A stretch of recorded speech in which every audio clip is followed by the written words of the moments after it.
cleared most of the mud that was accumulated there from the landslide. 98% of the mud is now cleared. We got some radar equipment which indicated that a truck may be stuck under the mud. From yesterday, we investigated that area also. We have found no truck in that area. Revenue മന്ത്രി പറഞ്ഞിരിക്കുന്നത് 90% മണ്ണ് നീക്കം ചെയ്തു കഴിഞ്ഞു എന്നാണ്. പക്ഷെ നമുക്ക് അങ്ങനെ കാണുന്നില്ല. 90% മണ്ണ് നീക്കം ചെയ്തിട്ടില്ല.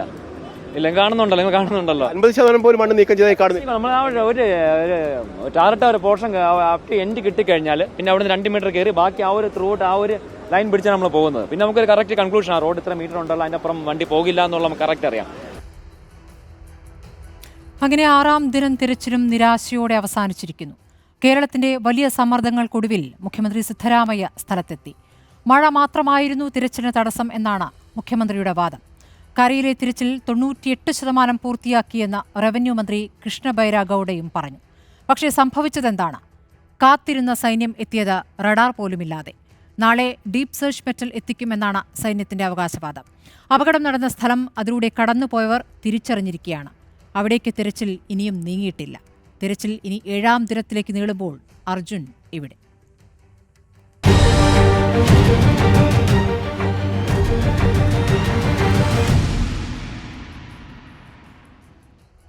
അങ്കോളയിൽ ഞങ്ങൾ പ്രതിനിധി കെ അഭിലാഷുണ്ട്. അർജുൻ്റെ അയൽവാസി മുനീർ ചർച്ചയിൽ, അതോടൊപ്പം തന്നെ ഫയർഫോഴ്സ് മുൻ ഉദ്യോഗസ്ഥൻ ജി അജിത് കുമാറുണ്ട്. അദ്ദേഹം അമ്പൂരിയിൽ 34 പേർ മരിച്ച ഉരുൾപൊട്ടലിൽ രക്ഷാപ്രവർത്തനത്തിൽ പങ്കെടുത്ത ഉദ്യോഗസ്ഥനാണ്. ഡോക്ടർ സുനിൽ PS ഉണ്ട്, കുസാറ്റിലെ ജിയോളജി ആൻഡ് ജിയോ ഫിസിക്സ് വകുപ്പ് മേധാവിയാണ്.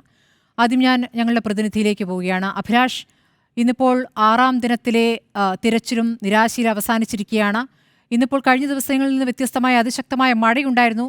മഴയ്ക്കിടെ തിരച്ചിൽ അവസാനിപ്പിച്ചിരുന്നില്ല. തിരച്ചിൽ ആ സമയത്തും നടക്കുന്നുണ്ടായിരുന്നു. പക്ഷേ വേണ്ട രീതിയിലല്ല തിരച്ചിൽ എന്നല്ലേ നമുക്ക് ഈ ദിവസം അവസാനിക്കുമ്പോൾ മനസ്സിലാകുന്നത്. ഈ കരഭാഗത്തെ തിരച്ചിൽ ഏതാണ്ട് പൂർത്തിയായി എന്ന റവന്യൂ മന്ത്രി പറയുമ്പോൾ നമ്മുടെ തിരച്ചിൽ വിദഗ്ധൻ, ഇവിടെ നിന്ന് കേരളത്തിൽ പോയ രക്ഷാപ്രവർത്തകൻ രഞ്ജിത്ത് പറയുന്നത് മറിച്ചാണല്ലോ. സ്മൃതി, കൂടുതൽ നിരാശപ്പെടുന്ന ഒരു ദിവസം കൂടിയാണ് ഇന്ന് കടന്നു പോകുന്നത്. പ്രത്യേകിച്ച് കരസേനയടക്കം എത്തിയിരിക്കുന്ന ഒരു സാഹചര്യത്തിൽ നമ്മളൊരു ഫലം, ഈ തരത്തിലൊരു ഫലം ഉണ്ടാവുമെന്ന് പ്രതീക്ഷിച്ചു. പക്ഷേ അത് കൂടുതൽ നിരാശയിലേക്ക് പോകുന്നു. അതോടൊപ്പം തന്നെ കർണാടക സർക്കാർ കൂടുതൽ പരിഹാസ്യമാകുന്നു എന്നതാണ് മറ്റൊരു യാഥാർത്ഥ്യം. കാരണം അവകാശവാദങ്ങൾ, പൊള്ളയായ അവകാശവാദങ്ങൾ നിരത്തിക്കൊണ്ടാണ് ഇന്ന് റവന്യൂ മിനിസ്റ്റർ അടക്കം രംഗത്ത് വന്നത്. 98% മണ്ണ് നീക്കം ചെയ്തു എന്നുള്ള അവകാശവാദമാണ് നമ്മൾ അവിടെ പരിശോധിച്ചപ്പോൾ. അതോടൊപ്പം തന്നെ അവിടെ ഉണ്ടായിരുന്ന ദുരന്ത നിവാരണ വിദഗ്ധനായ രഞ്ജിത്ത് അടക്കം പറയുന്നത് 50% പോലും മണ്ണ് ഇതുവരെ നീക്കം ചെയ്യാൻ കഴിഞ്ഞിട്ടില്ല എന്നുള്ള യാഥാർത്ഥ്യമാണ് ചൂണ്ടിക്കാണിക്കുന്നത്. അതോടൊപ്പം തന്നെ ഇതിന്റെയൊക്കെ ക്രെഡിറ്റ് ഏറ്റെടുക്കാൻ ശ്രമിക്കുന്നത് ഒന്നും അല്ലാതെ അതിന്റെ അപ്പുറത്തേക്ക് ഒന്നും നടക്കുന്നില്ല എന്നതാണ് വസ്തുത. അതോടൊപ്പം തന്നെ ഇനിയുള്ള പ്രവർത്തനങ്ങൾ മുഴുവൻ കരസേനയുടെ തലയിലേറ്റ് രക്ഷപ്പെടാനുള്ള ശ്രമം കൂടിയാണ് കർണാടക സർക്കാരിന്റെ ഭാഗത്ത് ഉണ്ടാവുന്നത് എന്ന് നമുക്ക് വ്യസനപൂർവ്വം പറയേണ്ടി വരുന്ന ഒരു സാഹചര്യം കൂടിയാണ് ഉള്ളത്. അതായത് ഇന്ന് രാവിലെ രക്ഷാപ്രവർത്തനം തുടങ്ങുമ്പോൾ തന്നെ വൈകി രാവിലെ 7 മണിയോടുകൂടി സൈന്യം എത്തുമെന്ന് ആദ്യം അറിയിച്ചെങ്കിൽ പിന്നീട് അത് 11 മണിയോടുകൂടിയാണ് എത്തുക എന്ന് അറിയിച്ചു. പിന്നീട് അത് 2 മണിയോടുകൂടിയാണ് സൈന്യം എത്തുന്നത്. പക്ഷേ സൈന്യം എത്തുമ്പോൾ പോലും സൈന്യത്തിന്റെ കയ്യിൽ ഏറ്റവും ആവശ്യമായി വേണ്ടിയിരുന്ന ആ സ്കാനർ, റഡാർ സംവിധാനം പോലും ഉണ്ടായിരുന്നില്ല എന്നുള്ള യാഥാർത്ഥ്യമാണ് നമ്മൾ തുറച്ചു നോക്കുന്നത്. ആ സംവിധാനം, റഡാർ സംവിധാനം എത്തണമെങ്കിൽ, GPR സംവിധാനം എത്തണമെങ്കിൽ ഒരു പക്ഷേ നാളെ എത്തിയേക്കാം എന്നുള്ള ഒരു ഉത്തരം മാത്രമാണ് ലഭിക്കുന്നത്. ഒരു പക്ഷേ 2 ദിവസമെങ്കിലും കഴിയാനുള്ള ഒരു സാധ്യത കൂടി നിലനിൽക്കുന്നു എന്നുള്ളതും വളരെ നിരാശപ്പെടുത്തി. അതായത് മറ്റു ഉപകരണങ്ങൾ ഒന്നുമില്ലാതെയാണ് കരസേന ഇവിടെ എത്തിയിരിക്കുന്നത് എന്നുള്ളതാണ്. കാരണം സംസ്ഥാന സർക്കാർ വിളിച്ചതിന് ഒപ്പം തന്നെ അവർ വന്നു എന്നതിനപ്പുറത്തേക്ക് ഈ തെരച്ചിലിന് ആവശ്യമായ സജ്ജീകരണങ്ങളൊന്നും ഒരുക്കാൻ അവർക്കും കഴിഞ്ഞില്ല എന്നുള്ള യാഥാർത്ഥ്യം അവിടെ നിൽക്കുന്നു. പക്ഷേ അപ്പോൾ പോലും ഇവിടെ ഉണ്ടായിരുന്ന സംവിധാനത്തെ ക്രോഡീകരിച്ച് മുന്നോട്ട് പോകാൻ അവർക്ക് കഴിഞ്ഞു എന്നുള്ളൊരു വസ്തുതയാണ്. പ്രത്യേകിച്ച് ശക്തമായ മഴ പെയ്യുന്ന ഒരു സാഹചര്യം ഉണ്ടായിരുന്നു. പക്ഷേ ആ മഴയെ അവഗണിച്ചുകൊണ്ട് മണ്ണ് നീക്കം ചെയ്യാനുള്ള ഒരു നീക്കം അവരുടെ ഭാഗത്ത് ഉണ്ടായി എന്നുള്ളത് ശ്രദ്ധേയമായ കാര്യമാണ്. രഞ്ജിത്ത് അടക്കം പറയുന്നത് ഞങ്ങളോട് തീർത്തും അനുകൂലിക്കുന്ന, ഞങ്ങൾക്കൊപ്പം നിൽക്കുന്ന ഒരു കരസേന യൂണിറ്റാണ് ഇവിടെ വന്നിരിക്കുന്നത്. അടുത്ത ദിവസങ്ങളിൽ ഇതിനൊരു ഫലമുണ്ടാകും എന്നുള്ള പ്രതീക്ഷ തന്നെയാണ് വെച്ചു പുലർത്തുന്നത്. അതോടൊപ്പം തന്നെ ഈ വാഹനം എവിടെയാണ് എന്ന് കണ്ടെത്താൻ ഇപ്പോഴും കഴിയുന്നില്ല എന്നതാണ്. അതായത് മണ്ണിനടിയിലാണോ അല്ലെങ്കിൽ നദിയിലാണോ അല്ലെങ്കിൽ നദിക്കരയ്ക്കലാണോ എന്നുള്ള കാര്യം കൂടിയാണ്. ഈ മണ്ണൊക്കെ നീക്കം ചെയ്താൽ മാത്രമേ ഇനിയും അത് എവിടെയാണെന്ന് വ്യക്തമായി കാണാൻ കഴിയും. അതായത് ഇപ്പോൾ കരയ്ക്കുള്ള ഏതാണ്ട് ഈ 40 മീറ്ററോളം നീളത്തിൽ 22 അടിയോളം ഉയരത്തിൽ നിൽക്കുന്ന ഈ മണ്ണ് പൂർണ്ണമായും നീക്കം ചെയ്യേണ്ടതുണ്ട്. അതൊരു പക്ഷേ നാളെ നീക്കം ചെയ്യും. അതോടൊപ്പം തന്നെ കഴിഞ്ഞ ദിവസങ്ങളിൽ നീക്കം ചെയ്ത് ഒരു ഭാഗത്തേക്ക് മാറ്റിയിട്ട മണ്ണ് കൂടുതൽ പ്രശ്നമുണ്ടാക്കുന്നു. അതുകൂടി ഇന്ന് മാറ്റിയിടേണ്ടുന്ന ഒരവസ്ഥയിലേക്കാണ് കാര്യങ്ങൾ പോകുന്നത്. ഇത്തരത്തിൽ വളരെ ഗുരുതരമായ സ്ഥിതിവിശേഷത്തിലൂടെയാണ് കാര്യങ്ങൾ പോകുന്നത് എന്ന് വേണം പറയാൻ. ശരി അഭിലാഷ്, വരാം. മുനീറിലേക്ക് പോകുന്നു. അർജുന്റെ അയൽവാസിയാണ് മുനീർ. ഇപ്പോൾ 6-ാം ദിവസത്തെ അവസ്ഥ കാണുമ്പോൾ എന്താണ് താങ്കൾക്ക് തോന്നുന്നത്? കാരണം സൈന്യം വരിക, സൈന്യത്തിലായിരുന്നു പ്രതീക്ഷ, പക്ഷേ വേണ്ട ഉപകരണങ്ങളുമായിട്ടല്ല സൈന്യം എത്തിയത് എന്നുള്ള സൂചനകൾ ലഭിച്ചു കഴിഞ്ഞു. നാളെ ഇപ്പോൾ റഡാർ സംവിധാനം കൊണ്ടുവരുമെന്ന് പറയുന്നു. അതല്ലാതെയുള്ള അത്യാധുനിക സംവിധാനങ്ങളും നാളെ കൊണ്ടുവരുമെന്നാണ് പറയുന്നത്. അപ്പോൾ ഇന്ന് നടന്ന തെരച്ചിലിനെ എങ്ങനെയാണ് ഇപ്പോൾ ഒരുമിച്ച് NDRFിൻ്റെയും SDRFിൻ്റെയും നേവിയുടെ സ്കൂബ സംഘത്തിൻ്റെയും ഒപ്പം സൈന്യം ഉണ്ടായിരുന്നു, പക്ഷേ തിരച്ചിൽ നടക്കാത്ത ഭാഗങ്ങളുണ്ട് എന്നുള്ള ദൃശ്യങ്ങളടക്കം വരുന്നു. ഇന്നിപ്പോൾ ഒരു പ്രത്യേകത, അപകടത്തിന് തൊട്ടു മുമ്പ് ആ പ്രദേശം കണ്ടവരുണ്ട്, അർജുൻ്റെ വാഹനം കണ്ടവരുണ്ട്. അങ്ങനെ ഒരുപാട് പേർ ഞങ്ങളോട് തന്നെ സംസാരിക്കുന്നുണ്ട്. എവിടെയാണ് അർജുൻ്റെ വാഹനം കിടന്നിരുന്നത്, അതിനടുത്തുണ്ടായിരുന്ന ടാങ്കർ എങ്ങനെയായിരുന്നു, ഈ ടാങ്കറാണ് പിന്നീട് പുഴയിൽ നിന്നും ടാങ്കറിൻ്റെ ഭാഗങ്ങളാണ് കിട്ടിയത്. അതിലെ ഡ്രൈവറാകട്ടെ 40 കിലോമീറ്റർ അപ്പുറത്ത് നിന്നും ഡ്രൈവറുടെ മൃതദേഹം കിട്ടുന്നു. അപ്പോൾ പുഴയിലായിരിക്കുമോ മണ്ണിലായിരിക്കുമോ എന്നുള്ള ആശങ്ക അവിടെ നിൽക്കുന്നു. പക്ഷേ അങ്ങനെയല്ല, മണ്ണിൽ തന്നെ പുതയാനാണ് സാധ്യത എന്നൊരു വസ്തു പറയുന്നു. ഈ മലയ്ക്ക് സമീപമുള്ള മണ്ണ് നീക്കുന്നതിലാണ് അപകടം, അങ്ങനെ വരുമ്പോൾ അവിടെ മലയിടിഞ്ഞ് വീഴും, ഇതൊക്കെയാണ് പറയുന്ന ഒരു വാദം. പക്ഷേ അങ്ങനെയല്ലാത്ത ഒരുപാട് ഭാഗം അവിടെ ബാക്കിയുണ്ട് തിരച്ചിൽ നടത്താൻ ഇനിയും എന്നുള്ളൊരു യാഥാർത്ഥ്യം അവിടെ നിൽക്കുകയാണ്. 98% പൂർത്തിയായി എന്ന് റവന്യൂ മന്ത്രി പറയുന്നിടത്താണ് ഇനിയും തെരച്ചിൽ ബാക്കി. മുനീർ, എന്താണ് തോന്നുന്നത്, ഈ തെരച്ചിൽ ഫലപ്രദമാകുമോ? തീർച്ചയായിട്ടും ഇവർ 98% പറഞ്ഞത് അവിടെ കൂടിയിരുന്ന രഞ്ജിത്ത് എന്ന് പറഞ്ഞ ആള് പറഞ്ഞ് ഞങ്ങളിവിടെ നിന്ന് വിഷ്വൽ കണ്ടുകൊണ്ടിരിക്കുകയാണ്. കാരണം തീർച്ചയായിട്ടും ആ 98% പോയിട്ട് 60% വരെ അവിടെ പണി നടന്നിട്ടില്ല. കാരണം അവിടെ ഇതായില്ല. പിന്നെ സൈന്യം വരും എന്നുള്ള ഒരു പ്രതീക്ഷയിൽ നമ്മളെ കരസേന വന്നപ്പോൾ അത് നമുക്കൊരു പ്രതീക്ഷ അർപ്പിച്ച് അതും ഇല്ല. കാരണം പിന്നെ ഞാനൊരു ഡ്രൈവറാണ്, ഞാൻ ഈ ഡ്രൈവർമാരെയൊക്കെ തപ്പിപ്പിടിച്ച് നമ്മളെ ഗ്രൂപ്പിൽ കൊണ്ടുവന്ന് അതിൽ ആരൊക്കെ പോയി എന്നുള്ളത് ഞങ്ങളിതാക്കി ഓരോരുത്തരെയും നമ്പർ തപ്പിപ്പിടിച്ച് എന്നെ വിളിച്ച് ഈ സവാദ് എന്ന് പറഞ്ഞ ആള് നമ്മളെ സുള്ളിയലുണ്ട്, ഈ ആള് സുള്ളിയലുള്ള കർണാടകക്കാരനാണ്. അവൻ എന്നെ വിളിച്ച് പറഞ്ഞു ഇതുവരെയായി അവനെ ആരും വിളിച്ചില്ല. അത് കഴിഞ്ഞ് ഞാൻ റിപ്പോർട്ടർ ചാനലിന് നമ്പർ കൊടുത്ത് അവര് വിളിച്ച് അവൻ അവിടെ വരാൻ തയ്യാറായി. ഈ റിപ്പോർട്ടർ ചാനലിൽ സംസാരിച്ചു.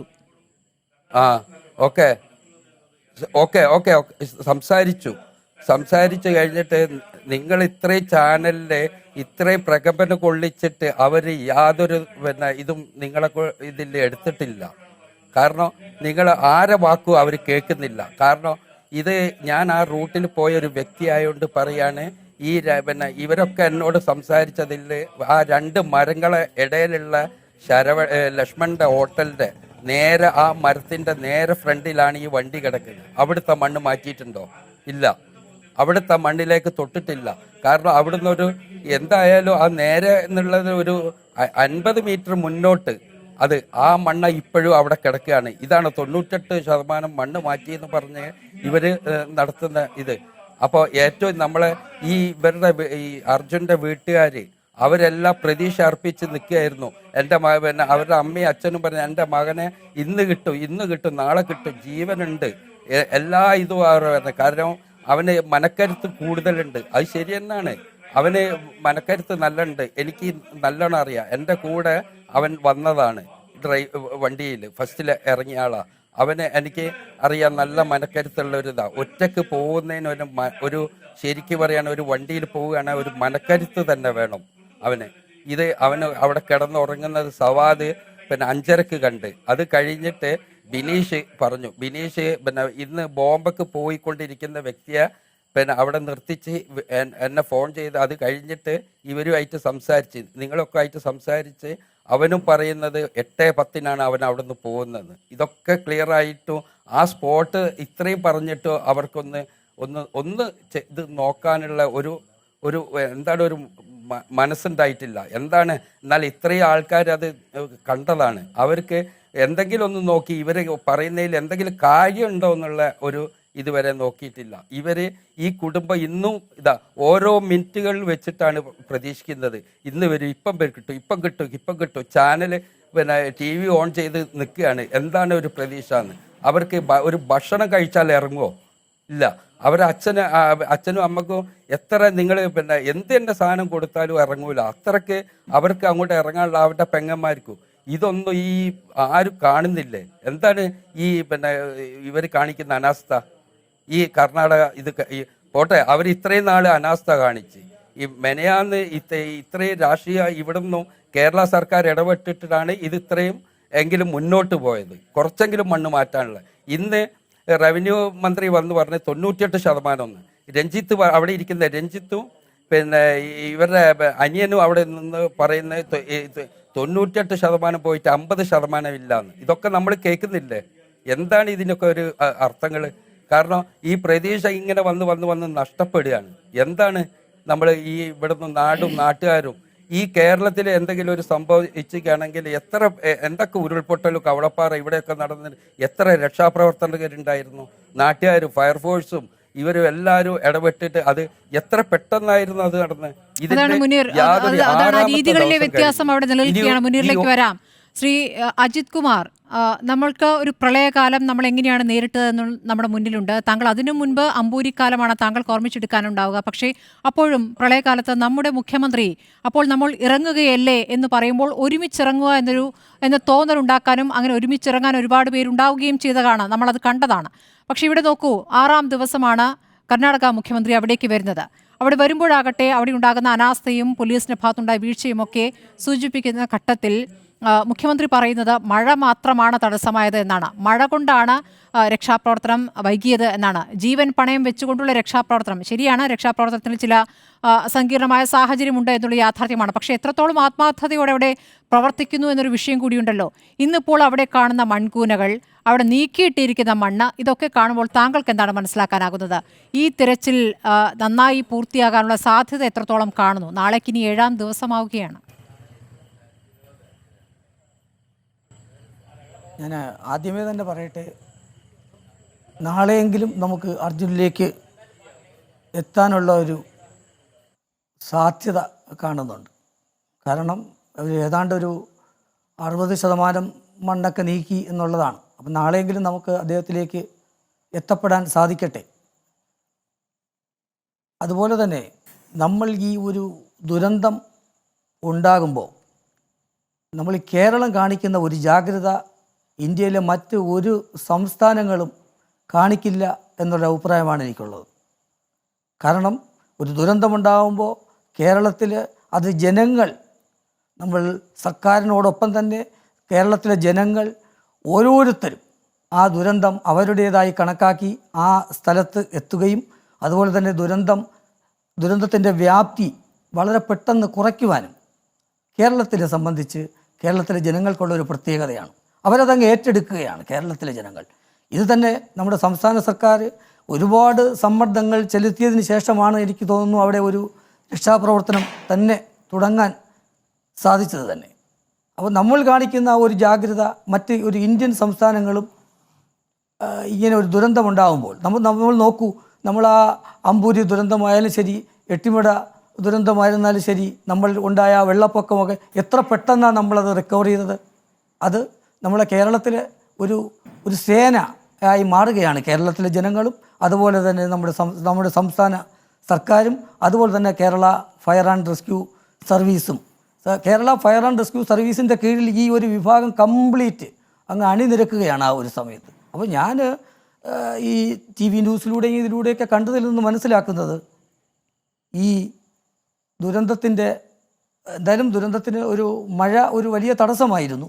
പക്ഷേ ആ തടസ്സമെല്ലാം നീങ്ങിയിട്ട് കൂടി നമുക്ക് അദ്ദേഹത്തിലേക്ക് എത്തുവാൻ സാധിക്കില്ല എന്നുള്ളതാണ്. ഇപ്പോൾ തന്നെ നോക്കൂ, നമ്മൾ ഈ ചാനലിലൂടെ അല്ലെങ്കിൽ റിപ്പോർട്ടർ ചാനലിലൂടെയൊക്കെ കാണിക്കുന്നത് പോലെ എനിക്ക് തോന്നുന്നു ഒരു ഇന്ത്യൻ സംസ്ഥാനത്തൊരു TV-യിൽ ഇതുപോലെ ഒരു ലൈവൊന്നും ഉണ്ടാവണമെന്നില്ല. അപ്പം നമ്മൾ നമ്മുടേതായ ഒരു കാര്യമായി ഏറ്റെടുത്തുകൊണ്ട് അല്ലെങ്കിൽ ജനങ്ങളുടെ ഒരു ആവശ്യമായി കണക്കാക്കി ഇന്നലെ മുതൽ ഈ ഒരൊറ്റ വാർത്തയിലാണ് നിൽക്കുന്നത്. അതാണ് റിപ്പോർട്ടറൊക്കെ ഇന്നലെ മുതലേ ഇത് നമ്മൾ കണ്ടുകൊണ്ടിരിക്കുകയാണ്. അപ്പോൾ ഈ ഒരു സീരിയസ് എനിക്ക് തോന്നുന്നു കർണാടക സംസ്ഥാന സർക്കാരിന് പോലും ഇല്ല എന്നുള്ളതാണ്. ഒരു ദുരന്തത്തിൻ്റെ വ്യാപ്തി വളരെ വലുതാണ്. പക്ഷേ അത് എത്രയും പെട്ടെന്ന് അതിൽ പെട്ട ആളുകളെ രക്ഷപ്പെടുത്തുക എന്നുള്ളതാണ് ഒരു സംസ്ഥാന സർക്കാരിൻ്റെ ഒരു ജോലി. സൈന്യത്തിന്റെ വരവിനെ പ്രതീക്ഷയോടെയാണ് കണ്ടിരുന്നത്. 40-അംഗ സംഘം ബെൽഗാവിൽ നിന്ന് എത്തുകയും ചെയ്തു. പക്ഷേ അവരുടെ കയ്യിൽ എക്യുപ്മെന്റ്സ് ഇല്ല എന്നുള്ളതാണ്. നാളെ ഇനിയിപ്പോൾ ഡീപ് സെർച്ച് മെറ്റലുമായി നാളെ എത്താം എന്ന് പറഞ്ഞിട്ടാണ്, റഡാറുമായി നാളെ എത്താം എന്ന് പറഞ്ഞിട്ടാണ് അവർ പോകുന്നത്. അപ്പോൾ പിന്നെ എന്തുകൊണ്ടാണ് വന്നത് എന്നുള്ള ചോദ്യം ഇവിടെ നിൽക്കുകയാണ്. പോലുള്ള സംവിധാനം ഇന്നിപ്പോൾ GPR പോലുള്ള സംവിധാനം അവരുടെ കയ്യിലേ ഉള്ളൂ. അപ്പോൾ അതൊക്കെ ഇല്ലാതെ ഒരു ദുരന്തത്തിന് സഹായമായി വരിക എന്ന് പറഞ്ഞാൽ തന്നെ അത് തന്നെ അതിൽ നിന്ന് നമുക്ക് എന്തനുമാനിക്കാൻ പറ്റും? ഇത് ഒരു സംഗതി പോലും ഇല്ലാതെയാണ് കേരളത്തിൽ നമ്മൾ ഈ രക്ഷാപ്രവർത്തനങ്ങളെല്ലാം തന്നെ നടത്തിക്കൊണ്ടിരിക്കുന്നത്. ഇന്നിപ്പോൾ അത് കണ്ട് നമ്മൾ ഈ ദുരന്തങ്ങളെ മുന്നിൽ കണ്ടുകൊണ്ട്, ദുരന്തങ്ങൾ എപ്പോഴും സംഭവിക്കാം, അത് ആകസ്മികമാണ്, എവിടെ എപ്പോൾ ഏത് രൂപത്തിൽ വരുന്നു നമുക്ക് പ്രഡിക്റ്റ് ചെയ്യാൻ പറ്റത്തില്ല. അപ്പോൾ നമ്മുടെ ഒരു സംസ്ഥാനത്തിൻ്റെ ഒരു രീതി എന്ന് പറഞ്ഞാൽ ഒരു ദുരന്തത്തെ വളരെ പെട്ടെന്ന് നമ്മളത് കൈകാര്യം ചെയ്യും. വളരെ പെട്ടെന്ന് പറഞ്ഞാൽ എത്ര സ്പീഡിനാണ് നമ്മൾ നോക്കൂ, നമ്മുടെ ഒരു ജീവൻ നമുക്ക് റെയിൽവേ സ്റ്റേഷൻ്റെ അടുത്തുള്ള ആ ഒരു ആമയിഴഞ്ചാൻ തോട്ടിൽ പോയിട്ട് എത്ര പെട്ടെന്ന് നമ്മുടെ സേന, കേരള ഫയർ ആൻഡ് റെസ്ക്യൂ സർവീസിൻ്റെ നേതൃത്വത്തിലുള്ള ഒരു സ്കൂബ ടീം, നോക്കൂ. തീർച്ചയായും ശ്രീ അജിത്കുമാർ ഒന്ന് തുടരണം. ഞാനൊന്ന് അർജുൻ്റെ സഹോദരിയിലേക്ക് പോകുന്നു. അഞ്ജു ഇപ്പോൾ ടെലിഫോൺ ലൈനിലുണ്ട്. അഞ്ജു, സൈന്യം എത്തുക എന്നുള്ളതായിരുന്നു നിങ്ങളെ സംബന്ധിച്ച് ഏറ്റവും വലിയ പ്രതീക്ഷ. സൈന്യം അല്പം വൈകിയാണെങ്കിലും ഉച്ചയോടെ എത്തി. പക്ഷേ സൈന്യത്തിൻ്റെ കയ്യിൽ വേണ്ടത്ര ഉപകരണങ്ങൾ, പരിശോധനയ്ക്കുള്ള തിരച്ചിലിനുള്ള ഉപകരണങ്ങൾ ഉണ്ടായിരുന്നില്ല എന്ന് വേണം മനസ്സിലാക്കാൻ. റഡാർ സംവിധാനം ഉണ്ടായിരുന്നില്ല. ഇന്നിപ്പോൾ നാളെ ഡീപ് സെർച്ച് മെറ്റലുമായി എത്താം എന്നുള്ള കാര്യം പറഞ്ഞാണ് ഇപ്പോൾ സൈന്യം നീങ്ങിയിരിക്കുന്നത്. നിങ്ങൾ എന്താണ് ഇപ്പോൾ സൈന്യത്തിൻ്റെ നടപടിയെ എങ്ങനെയാണ് കാണുന്നത് അഞ്ജു? സാധാരണക്കാരെന്നുള്ള നിലയിൽ നമുക്ക് ചെയ്യാൻ പറ്റുന്നതൊക്കെ ചെയ്തിട്ടുണ്ട്. ഇനി നമുക്കൊന്നും ചെയ്യാനില്ല. അവരവിടെ വരണം എന്ന് നമ്മൾ പറഞ്ഞു. ഇനി ചെയ്യണം എന്ന് നമുക്ക് പറയാൻ പറ്റില്ലല്ലോ. അവർക്ക് ചെയ്യാൻ പറ്റുന്ന പോലെ അവർക്ക് സമയം കിട്ടുമ്പോൾ അവർ ചെയ്യട്ടെ. ബുദ്ധിമുട്ടും കാര്യങ്ങളൊക്കെ നമുക്ക് മനസ്സിലാവുന്നുണ്ട്. അത്രയും വലിയൊരു സംഭവമാണ്. നമുക്കിനിപ്പോൾ ആരുടെ അടുത്തും ഒന്നും പറയാനില്ല. അത് നമ്മുടെയും കൂടി നമ്മൾ അനുഭവിക്കേണ്ടതായിരിക്കും ഇത്രയൊക്കെ. അഞ്ജു, കടുത്ത നിരാശയിൽ നിന്ന് വരുന്ന പ്രതികരണമാണെന്ന് മനസ്സിലാക്കുന്നു. പക്ഷേ അപ്പോഴും അവിടെ കരയിൽ ഇനിയും തിരച്ചില് ചില ഭാഗങ്ങളെങ്കിലും ബാക്കി നിൽക്കുന്നു എന്നാണ് നമ്മുടെ കേരളത്തിൽ നിന്ന് പോയിരിക്കുന്ന രഞ്ജിത്ത് ഇസ്രയേലി പറയുന്നത്. അപ്പോൾ എന്താണിപ്പോൾ ഈ കാര്യത്തിൽ കർണാടക സർക്കാരിനോട് അഭ്യർത്ഥിക്കാനുള്ളത്, സൈന്യത്തോട് അഭ്യർത്ഥിക്കാനുള്ളത്? ആർക്കെങ്കിലും എപ്പോഴെങ്കിലും കണ്ടുപിടിക്കാൻ പറ്റുകയാണെങ്കിൽ കണ്ടുപിടിക്കട്ടെ എന്നുള്ളൂ. വയ്യ, നമ്മൾ അത്രയും സ്ട്രഗിൾ ചെയ്തിട്ടാണ് ഇതുവരെ ഇങ്ങനെ എത്തിച്ചത്. ഇനി പറ്റൂല. ഒരാൾക്ക് വേണ്ടിയിട്ടുള്ള എത്രയോ ആളുകളും അവിടെ കഷ്ടപ്പെട്ട് നിൽക്കുന്നുണ്ട്. നമ്മളും കുറേ വെയിറ്റ് ചെയ്യുന്നുണ്ട്. പിന്നെ വേണ്ട രീതിയിലാണ് അവിടെ നടന്നത് ചോദിച്ചാൽ നമുക്ക് അറിയൂല.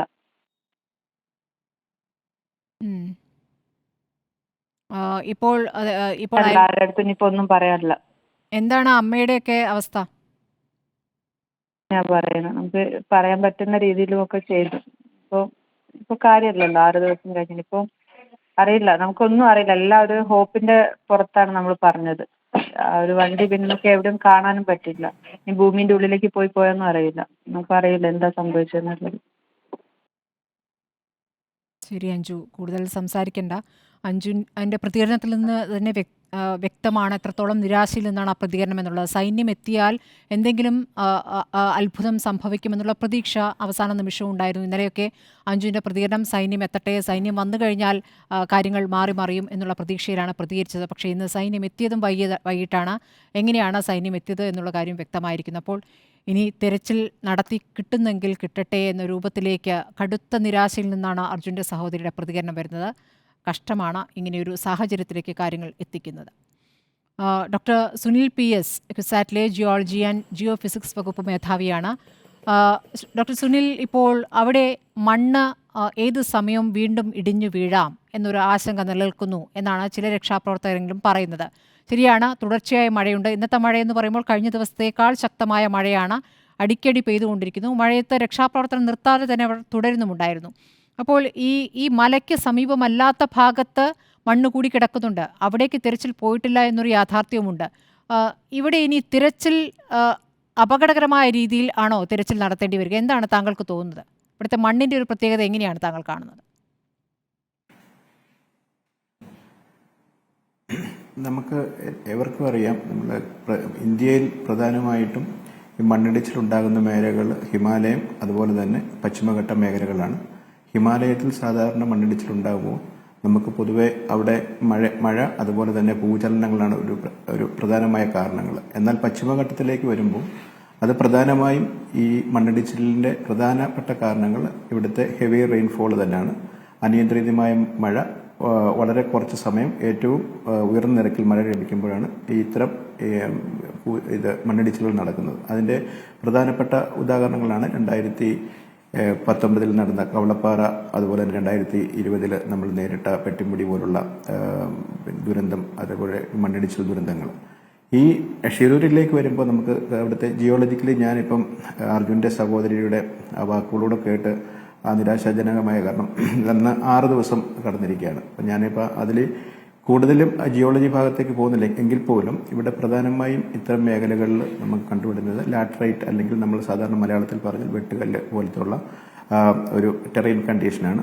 ഇപ്പം നമ്മൾ ഇത് ഒരു വികസനത്തിന്റെ ഭാഗമായിട്ട് നമ്മളത് റോഡാണെങ്കിലും റെയിൽ പാതകളൊക്കെ ആണെങ്കിലും നമ്മൾ അത് അവിടുന്ന് ഈ റോഡിന് വേണ്ടി നമ്മൾ അവിടുന്ന് ഈ പറഞ്ഞ അതിർത്തി എടുത്തു കഴിയുമ്പോൾ ഇവിടുത്തെ ഈ പശ്ചിമഘട്ട മേഖലകളിലും അതുപോലെ തന്നെ ഈ റോഡിനോട് ചേർന്ന മേഖലകളിലേക്ക് പ്രതലത്തിന്റെ അല്ലെങ്കിൽ ഈ സർഫസിന്റെ ഒരു രീതി ഒരു 40-45 മീറ്റർ ചരിഞ്ഞ പ്രദേശങ്ങളാണ്. ഇപ്പം ഇവിടെ ഈ മേഖലകളിൽ ഓൾറെഡി ഈ പറഞ്ഞ പോലെ പ്രകൃതി സന്തുലിതാവസ്ഥയ്ക്ക് ഇത്തരം വികസനത്തിന്റെ ഭാഗമായിട്ട് നമുക്ക് ചെയ്യേണ്ടതാണ്. എങ്കിൽ പോലും അത് ഇതിനെയൊക്കെ പ്രതികൂലമായിട്ട് ബാധിക്കുന്നതാണ്. അപ്പം നമ്മളിപ്പം ഈ കഴിഞ്ഞ 5-6 ദിവസങ്ങളിലായിട്ടുള്ള TV-കളിലും പത്രമാധ്യമങ്ങളിലും ഒക്കെ കാണുന്നുണ്ട് അവിടുത്തെ രീതിയും എത്രത്തോളം ഭയാനകമായ രീതിയിലാണ് അവിടെ മണ്ണിടിച്ചിരിക്കുന്നുള്ളത്. അത് തന്നെ നമുക്ക് കാണുമ്പോൾ അറിയാം, ഒരു ചെറിയ മേഖലകളിലല്ല, ഓൾമോസ്റ്റ് ആ റോഡിന് പാരലായിട്ട് വളരെ നീളത്തിലാണ് ഈ നമ്മുടെ മണ്ണിടിച്ചിൽ നടന്നിരിക്കുന്നത്. അതുപോലെ തന്നെ അവിടുന്ന് റോഡിന്റെ മുകളിലേക്ക് പോകുമ്പോൾ ഒരു 45 ഡിഗ്രിക്ക് മുകളിലായിട്ട് ഒരു ചരിവുണ്ട്. അതുപോലെ തന്നെ അവിടെ എനിക്ക് തോന്നുന്നത് കണ്ടിട്ട് നിബിഡമായ അത് വനമേഖലയാണോ അതോ മറ്റു പ്ലാന്റേഷനാണോ എനിക്ക് കൃത്യമായിട്ട് അറിയില്ല. എങ്കിൽ പോലും അവിടെ ഇപ്പോഴും മഴ നടക്കുന്നുണ്ട്. ഇപ്പം ഇതിൻ്റെയൊക്കെ സാഹചര്യത്തിൽ അവിടെ അടിക്കടി ഇപ്പം മഴ അനിയന്ത്രിതമായിട്ട് വന്നുകൊണ്ടിരിക്കുമ്പോൾ ഈ അടർന്ന ഭാഗങ്ങൾ വീണ്ടും അടരാനുള്ള സാധ്യതകൾ ഒന്നുണ്ട്. രണ്ടാമത് നമ്മൾ ഈ കഴിഞ്ഞ 4-5 ദിവസമായിട്ട് നമ്മൾ കേൾക്കുന്നു റഡാർ സംവിധാനം, അതായത് ഗ്രൗണ്ട് പെനിട്രേറ്റിംഗ് റഡാർ, അതുപോലെ തന്നെ GPS, global positioning system GPS, അതായത് അർജുൻ വാഹനത്തിൽ അവിടെ പാർക്ക് ചെയ്ത സമയത്ത് അദ്ദേഹം അതിന് തൊട്ട് മുമ്പ്, ഈ അപകടത്തിന് തൊട്ട് മുമ്പ് വാഹനത്തിന്റെ ഉടമയായിട്ട് സംസാരിച്ചു. അദ്ദേഹത്തിന് ലൊക്കേഷൻ കിട്ടി. അതുപോലെ തന്നെ ഇതിനുശേഷം നമ്മൾ ആ ലൊക്കേഷനുമായിട്ട് ബന്ധപ്പെട്ടുകൊണ്ട് NIT റൂർക്കേല എന്ന് വന്ന പഠന സംഘം അവർ ഗ്രൗണ്ട് പെനിട്രേറ്റിംഗ് GPR ഉപയോഗിച്ച് ഒരു സർവേ നടത്തി. ഇതിന് രണ്ടിലും വരുന്ന സാങ്കേതികമായ ഒരു കാരണങ്ങൾ ഞാനത് സാധാരണക്കാർക്ക് അത് മനസ്സിലാക്കാൻ വേണ്ടി ഒന്ന് പറയാൻ, കാരണം ഞാൻ ഈ കഴിഞ്ഞ 2 ദശകത്തോളമായിട്ട് ഈ GPS സംവിധാനം ഉപയോഗിച്ചുകൊണ്ട് ഭൂചലനങ്ങൾ റിസർച്ച് ചെയ്യുന്ന ഒരു വ്യക്തിയായതുകൊണ്ടും ഞാൻ അതിന്റെ കാരണം നമുക്ക് എല്ലാവർക്കും അറിയാം, GPS നമ്മൾ സാധാരണ ഗ്ലോബൽ പൊസിഷനിങ് സിസ്റ്റം നമ്മൾ സാധാരണ ഉപയോഗിക്കുന്നത് നമ്മുടെ നാവിഗേഷൻ പർപ്പസ് അല്ലെങ്കിൽ പൊസിഷന് വേണ്ടിയാണ്. നമുക്കിപ്പോൾ ഒരു വീട്ടിലേക്ക് ഒരു യൂബർ വിളിക്കാൻ വേണ്ടി നമ്മളൊരു വെഹിക്കിൾ ബുക്ക് ചെയ്യുവാണെങ്കിൽ നമ്മൾ നമ്മുടെ വീടിന്റെ ലൊക്കേഷൻ ഗൂഗിൾ മാപ്പിൽ കൂടെ അവർക്ക് ഷെയർ ചെയ്യും. അവർ നമുക്കറിയാം, ഒരു പക്ഷേ നമ്മുടെ വീടിന്റെ അടുത്ത് എത്തിയിട്ട് അവരൊരു 25-50 മീറ്റർ അടുത്തിട്ട് അവർ പറയും എനിക്ക് നിങ്ങളുടെ എത്തിക്കഴിഞ്ഞു. പക്ഷെ അവർ നമ്മുടെ വീട്ടിലെത്തുന്നില്ല. അവർ പക്ഷേ വീടിന്റെ ചുറ്റളവുള്ള ഒരു 50 മീറ്റർ ചുറ്റളവിലായിരിക്കും. അതേപോലെ തന്നെ ഇവിടെ സംഭവിച്ചിരിക്കുന്നത് ഈ GPS പൊസിഷൻ അർജുൻ അദ്ദേഹത്തിന്റെ വാഹനത്തിന്റെ ഉടമയ്ക്ക് ഷെയർ ചെയ്തിട്ടുണ്ട്. അതിന്റെ ഈ പറയുന്ന 50 മീറ്റർ നമ്മൾ പറയുന്നത് അതിന്റെ ഒരു എറർ, നമ്മളതിനെ ആ ഒരു 50 മീറ്റർ ഒരു സർക്കിൾ അല്ലെങ്കിൽ ഒരു വൃത്തത്തിൽ വരച്ചു കഴിഞ്ഞാൽ ഈ 50 മീറ്ററിന്റെ ഏത് ഭാഗത്ത് വേണമെങ്കിലും ഈ ഒരു വൃത്താകൃതിയിൽ ആ ഒരു 50 മീറ്റർ വരച്ചു കഴിഞ്ഞാൽ ഇവിടെ വേണമെങ്കിലും ഈ നമ്മുടെ വെഹിക്കിളിന്റെ അല്ലെങ്കിൽ വാഹനത്തിന്റെ പൊസിഷൻ അല്ലെങ്കിൽ നമ്മൾ കൊടുക്കുന്ന പൊസിഷൻ നമുക്കായിരിക്കും.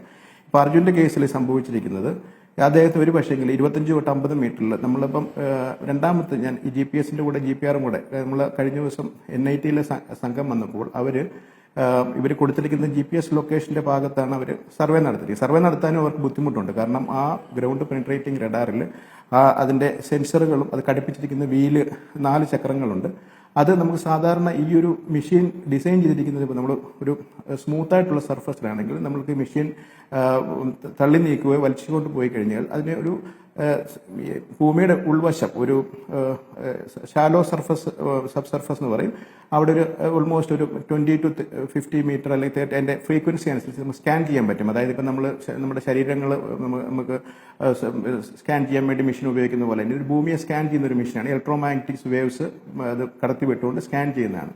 പക്ഷേങ്കിൽ ഇവിടെ ഇത്തരം മണ്ണിടിച്ചിൽ മേഖലകളിൽ അതിന് അവർക്ക് ഈ ഗ്രൗണ്ട് പെനിട്രേറ്റിംഗ് റഡാർ അത് ഉരുട്ടിക്കൊണ്ട് പോകാനോ വലിച്ചുകൊണ്ട് പോകാനുള്ള സംവിധാനമില്ല. അപ്പോൾ അവർ കഴിഞ്ഞ ദിവസം ഞാൻ ടി വിയിൽ കൂടെ എനിക്ക് മനസ്സിലാക്കാൻ സാധിച്ചത് അവരൊരു ക്രെയിൻ ഉപയോഗിച്ച് അവരെ ഉയർത്തി ഈ പറഞ്ഞിരിക്കുന്ന GPS പോസ്റ്റിന്റെ സ്ഥലങ്ങളിൽ കൊണ്ടുപോയിട്ട് അവർ ആ മെഷീൻ വെച്ച് സ്കാൻ ചെയ്ത് നോക്കിയിട്ട് അവിടെ എന്തെങ്കിലും ഈ ലോകത്തിന്റെ അതായത് നമ്മുടെ ഈ ട്രക്കുമായിട്ട് ബന്ധപ്പെട്ട എന്തെങ്കിലും, കാരണം ഇത് മെഷർ ചെയ്യുന്നത് ഡൈഇലക്ട്രിക് കോൺസ്റ്റന്റ് എന്ന് പറയും. അതായത് അത് ഇലക്ട്രോമാഗ്നറ്റിക് വേവ്സ് കടത്തി വിട്ടുകൊണ്ട് ഉള്ളിലേക്ക് പോകുമ്പോൾ അവിടെയുള്ള അത് മണ്ണായിക്കോട്ടെ കട്ടിയുള്ള പാറയായിക്കോട്ടെ അല്ലെങ്കിൽ എന്തെങ്കിലും ലോകത്തിന്റെ ഈ പറഞ്ഞ പോലെ മെറ്റാലിക് അംശങ്ങളായിക്കോട്ടെ അതിന്റെ ഡൈഇലക്ട്രിക് കോൺസ്റ്റന്റിന്റെ വേരിയേഷൻ ഇത് കടത്തി വരുന്ന ഇലക്ട്രോണിക് മാഗ്നറ്റിക് വേവ്സിന്റെ വെലോസിറ്റി ആയിട്ട് കണക്ട് ചെയ്തിട്ടാണ് അവർ മനസ്സിലാക്കുന്നത്. ഇവിടെ ഈ പറഞ്ഞ മണ്ണിടിച്ചിലിന്റെ കൂടെ അവിടെ മണ്ണുണ്ട്, വെള്ളവുമായി ചേർന്ന മണ്ണുണ്ട്.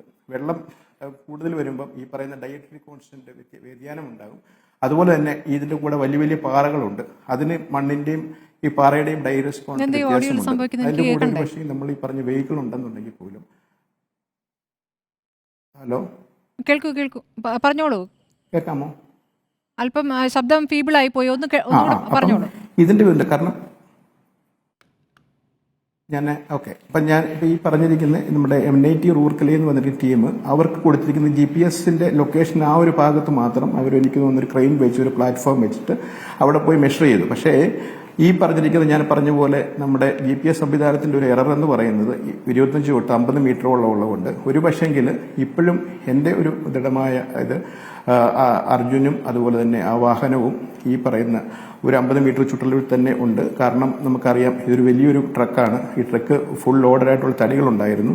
അതുപോലെ തന്നെ ഇത്രയ്ക്ക് ഒരു വലിയ ലാൻഡ് സ്ലൈഡ് വന്നാൽ പോലും ഈ തടിയും ഈ ട്രക്കും ഉൾപ്പെടെ അത് പുഴയിലേക്ക് പോയിരുന്നെങ്കിൽ പോലും ഈ ട്രക്ക് നമുക്ക് ഇത്ര ദൂരെ പോകാനുള്ള ഒരു ശക്തി ഉണ്ടാകുമോ എന്ന് സംശയമുണ്ട്. അതുപോലെ തന്നെ തടികൾ നമുക്ക് അത് ഒരു പക്ഷേ അതിൽ നിന്ന് ഉരുണ്ട് നമുക്ക് റോഡിന്റെ പല സൈഡിലോ അല്ലെങ്കിൽ റിവറിന്റെ സൈഡിൽ കാണാൻ പറ്റിയേനെ.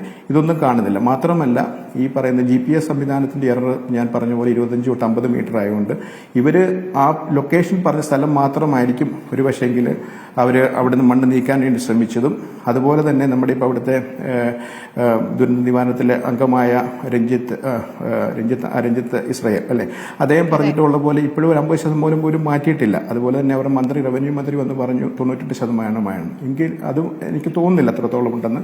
എങ്കിലും ഇപ്പോഴും അവിടുന്ന് അർജുനും അദ്ദേഹത്തിന്റെ വാഹനവും അവിടെ തന്നെ ഉണ്ടാകാനാണ് സാധ്യത. ഈ പറഞ്ഞ സാങ്കേതിക വിദ്യ ഉണ്ടെങ്കിൽ പോലും നമുക്ക് അവിടുത്തെ സാങ്കേതിക വിദ്യകൾ ഉണ്ടെങ്കിൽ പോലും അവിടുത്തെ സാഹചര്യങ്ങളും അത് മെഷർ ചെയ്യാനുള്ള സംവിധാനം. ഡോക്ടർ സുനിൽ, ഞാൻ മനസ്സിലാക്കുന്നത് ഇപ്പോൾ താങ്കൾ വിശദമായി എന്തൊക്കെ സാങ്കേതിക സംവിധാനങ്ങൾ നമുക്ക് തിരച്ചിലിനായി ഉണ്ട് എന്ന് പറയുമ്പോഴും ഈ തരത്തിൽ ഒരു മണ്ണിടിച്ചിലുണ്ടായാൽ ഇത്രയും വാസ്റ്റ് ഏരിയയിൽ വലിയ രീതിയിൽ മണ്ണ് ഇറങ്ങി വന്നിട്ടുള്ള വലിയൊരു ദുരന്തമുണ്ടായാൽ പരിശോധനയ്ക്കുള്ള സംവിധാനം ഇല്ല എന്നാണ് ഞാൻ മനസ്സിലാക്കുന്നത്.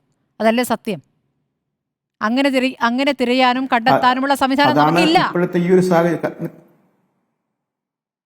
നമുക്കില്ല. അങ്ങനെ വേണമെങ്കിലും കാരണം സംവിധാനങ്ങൾ അതിൻ്റെതായിട്ടുള്ള പരിമിതികളുണ്ട്. അത് നമ്മൾ ആദ്യമായിട്ട് മനസ്സിലാക്കേണ്ടതാണ്. കാരണം നമ്മളത് അത് പെട്ടിമുടിയിലും കവളയപ്പാറയിലും നമ്മൾ ഇതേ തരത്തിലുള്ള സംവിധാനങ്ങൾ നോക്കിയിട്ട് നമുക്കത് വിജയിക്കാൻ സാധിച്ചിട്ടില്ലെന്നുള്ളതാണ് സത്യം. അതുപോലെ തന്നെയാണ് ഞാനിവിടെ ആവർത്തിച്ച് പറഞ്ഞത്. അതാണ് ശാസ്ത്രം അങ്ങേ അറ്റത്തെ പുരോഗതിയിലേക്ക് എത്തിയിരിക്കും. നമ്മൾ വലിയ തോതിൽ വികസിച്ചു എന്ന് പറയുന്നിടത്താണ് ഇങ്ങനെ ദുരന്തത്തെ നേരിടാൻ അല്ലെങ്കിൽ ദുരന്തത്തിൽ കാര്യങ്ങൾ തിരിച്ചറിയാനുള്ള സംവിധാനമില്ല എന്നുള്ള വലിയ വസ്തുത ഇപ്പോൾ തിരിച്ചറിയുന്നത് വലിയൊരു നിരാശയുണ്ടാക്കുന്ന കാര്യം തന്നെയാണ്. ഞാൻ വീണ്ടും മുനീറിലേക്ക് പോവുകയാണ്. മുനീർ, ഇപ്പോൾ അഞ്ജുവിൻ്റെ പ്രതികരണം കണ്ടല്ലോ. സൈന്യം വരണമെന്ന് പറയുമ്പോൾ അത്രത്തോളം ഒരു പ്രതീക്ഷയുണ്ടായിരുന്നു. പക്ഷേ സൈന്യം എത്തിയിട്ടും എന്താണ് സംഭവിച്ചതെന്ന് കണ്ടു. ഇനിയും രഞ്ജിത്തിന് പക്ഷേ പ്രതീക്ഷയുണ്ട്. രഞ്ജിത്തിൻ്റെ പ്രതികരണത്തിൽ നിന്നും ആ മണ്ണ് മൂടിക്കിടക്കുന്നത്, ആ മൺകൂന, അതായത് ഇപ്പോൾ അപകടം നടന്നു അല്ലെങ്കിൽ അർജുൻ്റെ വാഹനം നിന്നിരുന്നു എന്ന് കരുതുന്ന ആ മൺകൂന, ആ ഭാഗത്തുള്ള തിരച്ചിൽ അതിനിയും ബാക്കിയുണ്ട്. അത് നടത്തേണ്ടതുണ്ട്. നാളെ നടത്തും. കരയിൽ തന്നെ ആയിരിക്കുമെന്നുള്ള പ്രതീക്ഷ ഇപ്പോഴും രഞ്ജിത്തിനുണ്ട്. എങ്ങനെയാണ് അതിനെ മുനീർ കാണുന്നത്? തീർച്ചയായിട്ടും അത് കരയിൽ തന്നെയാണ്. കാരണം ഞാനൊരു കാര്യം പറഞ്ഞല്ലോ, ഞാനൊരു ഡ്രൈവർ ആയതുകൊണ്ട്. കാരണം ഒരിക്കലും ഇത് ഇത്രയും ദൂരം സ്കിഡ് ചെയ്ത് പോവില്ല വണ്ടി. പക്ഷേ ടാങ്കർ പോയി എന്ന് പറയുന്നല്ലോ മുനീർ. മുനീർ, മലയുടെ അർജുന്റെ വണ്ടിക്ക് മുന്നിൽ അത് ടാങ്കർ ടാങ്കർ പോയി. ശരി, ഇല്ലല്ല, ഒരിക്കലും ആ ടാങ്കർ അല്ലായിരിക്കും പോവുക. കാരണം ഞാൻ ഫോട്ടോ കണ്ടിട്ടുണ്ട്. അതിന്റെ മുമ്പിലുള്ള ടാങ്കർ അത് തല ഒടിഞ്ഞിട്ട് മണ്ണ് അവിടെ കിടക്കുന്നുണ്ട്. പിന്നെ നമ്മൾ ഈ ക്യാപ്സൂള് ഈ ഡ്രൈവർമാർ സവാദും പിന്നെ ബിനീഷും പറയുന്നത് എന്താന്ന് ചോദിച്ചാൽ ഈ ലക്ഷ്മണന്റെ ഹോട്ടലിന്റെ മുമ്പിൽ നിർത്തിയ വണ്ടിയാണ്. കാരണം ബിനീഷ് അത് അവരുടെ വണ്ടി ബാക്ക് എടുത്ത് പോകുമ്പോൾ ആ ടാങ്കർ അവിടെ ഉണ്ട്, അതാണ് ക്യാപ്സൂൾ പോയത്. കാരണം പിന്നെ ഈ മരങ്ങളെ എങ്ങനെയാണെങ്കിലും ഈ ലോറി മറിഞ്ഞു പോവുകയാണെങ്കിൽ ഈ കയർ ഒരിക്കലും സേഫ്റ്റി അല്ല, ആ കയർ പൊട്ടിപ്പോകും. കാരണം പിന്നെ കട്ടൻസ് ആണ്, വലിയ തടിയല്ല, കട്ടൻസ് ആയതുകൊണ്ട് എങ്ങനെ ആയാലും ഈ ലോറിയിൽ നിന്ന് അത് ഊരിപ്പോവും. അത് എവിടെങ്കിലും ഈ പുഴയിൽ ഒഴുകി നടക്കും. അപ്പം ഈ വണ്ടി പുഴയിലോട്ട് പോയിട്ടില്ല. ഒരിക്കലും അത് പുഴയിൽ പോകാനുള്ള ഒരു നിഗമനവും നമ്മളെ ഡ്രൈവർമാർ സമ്മതിക്കില്ല. കാരണം എല്ലാ ഡ്രൈവർമാരും പറയുന്ന ഒരേ ഒരു വാക്കുള്ളൂ, ഈ ലോറി അവിടെ ഉണ്ട്. പിന്നെ ഇത്രയും പിന്നെ നമ്മളെ അർജുൻ്റെ കുടുംബത്തിന് ഏറ്റവും പിന്നെ ഒരു വിശ്വാസം ഉണ്ടായിരുന്ന നമ്മളെ സൈന്യത്തെയാണ്. ഈ സൈന്യത്തിൻ്റെ എന്താണ് അവർ വന്നത്, ഒരു എക്യുപ്മെൻസും ഇല്ലാതെ. കാരണം എവിടെയോ എന്തോ ഇതിന് പോകുന്ന മാതിരി വന്ന് അവരങ്ങോട്ട് പോയി. കാരണം ആ പിന്നെ അഞ്ജു എന്ന് പറഞ്ഞ അർജുൻ്റെ സഹോദരിയുടെ ആ വാക്കുകൾ നെഞ്ചത്ത് തറയ്ക്കുന്ന ഒരു വാക്കുകളാണ്. കാരണം അത്രക്ക് പ്രതീക്ഷ ഉണ്ടായിരുന്ന ആ പ്രതീക്ഷ വരെ അവരുടെ അടുത്തും നഷ്ടപ്പെട്ട്. ഇനി എന്ത് എന്നുള്ള ഒരു ചോദ്യമാണ് അവരുടെ ആ സഹോദരന്റെ മുമ്പിലുള്ളത്. എന്താണ് അവർക്ക് പ്രതീക്ഷ? കാരണം സൈന്യത്തോടുള്ള ഒരു പ്രതീക്ഷ ഉണ്ടായിരുന്നു, സൈന്യം വന്നാലെങ്കിലും പിന്നെ അവരുടെ സഹോദരനെ തിരിച്ചു കിട്ടും എന്നുള്ളത്. അതുവരെ ഇല്ല. എന്താണ് ഇതൊക്കെ ചെയ്യുന്നത്? തീർച്ചയായിട്ടും നിങ്ങൾ പിന്നെ എല്ലാവരും അത് നാളെ എന്താ പരിശ്രമിച്ചിട്ട് അതെങ്കിലും ഒന്ന് ആ സൈഡിലുള്ള മണ്ണൊന്ന് ഒഴിവാക്കി എടുത്ത് അതിൽ ഉണ്ടോ ഇല്ലേ എന്നുള്ള ആദ്യം ഒന്ന് തീരുമാനിക്കുക. എന്നിട്ട് നമുക്ക് അത് ബാക്കിയുള്ള ഇതിലേക്ക് പോകാമെന്നുള്ള എൻ്റെ ഒരു അഭിപ്രായം. കാരണം അത്രക്ക് ഇതുണ്ട്. ഇവരുടെ ആ വീട്ടിലോട്ട് കയറാനോ ഈ നാട്ടുകാർക്കൊന്ന് കയറി അവരെ ഒന്ന് ആശ്വസിപ്പിക്കാൻ വരെ പറ്റാത്തൊരവസ്ഥയാണ്.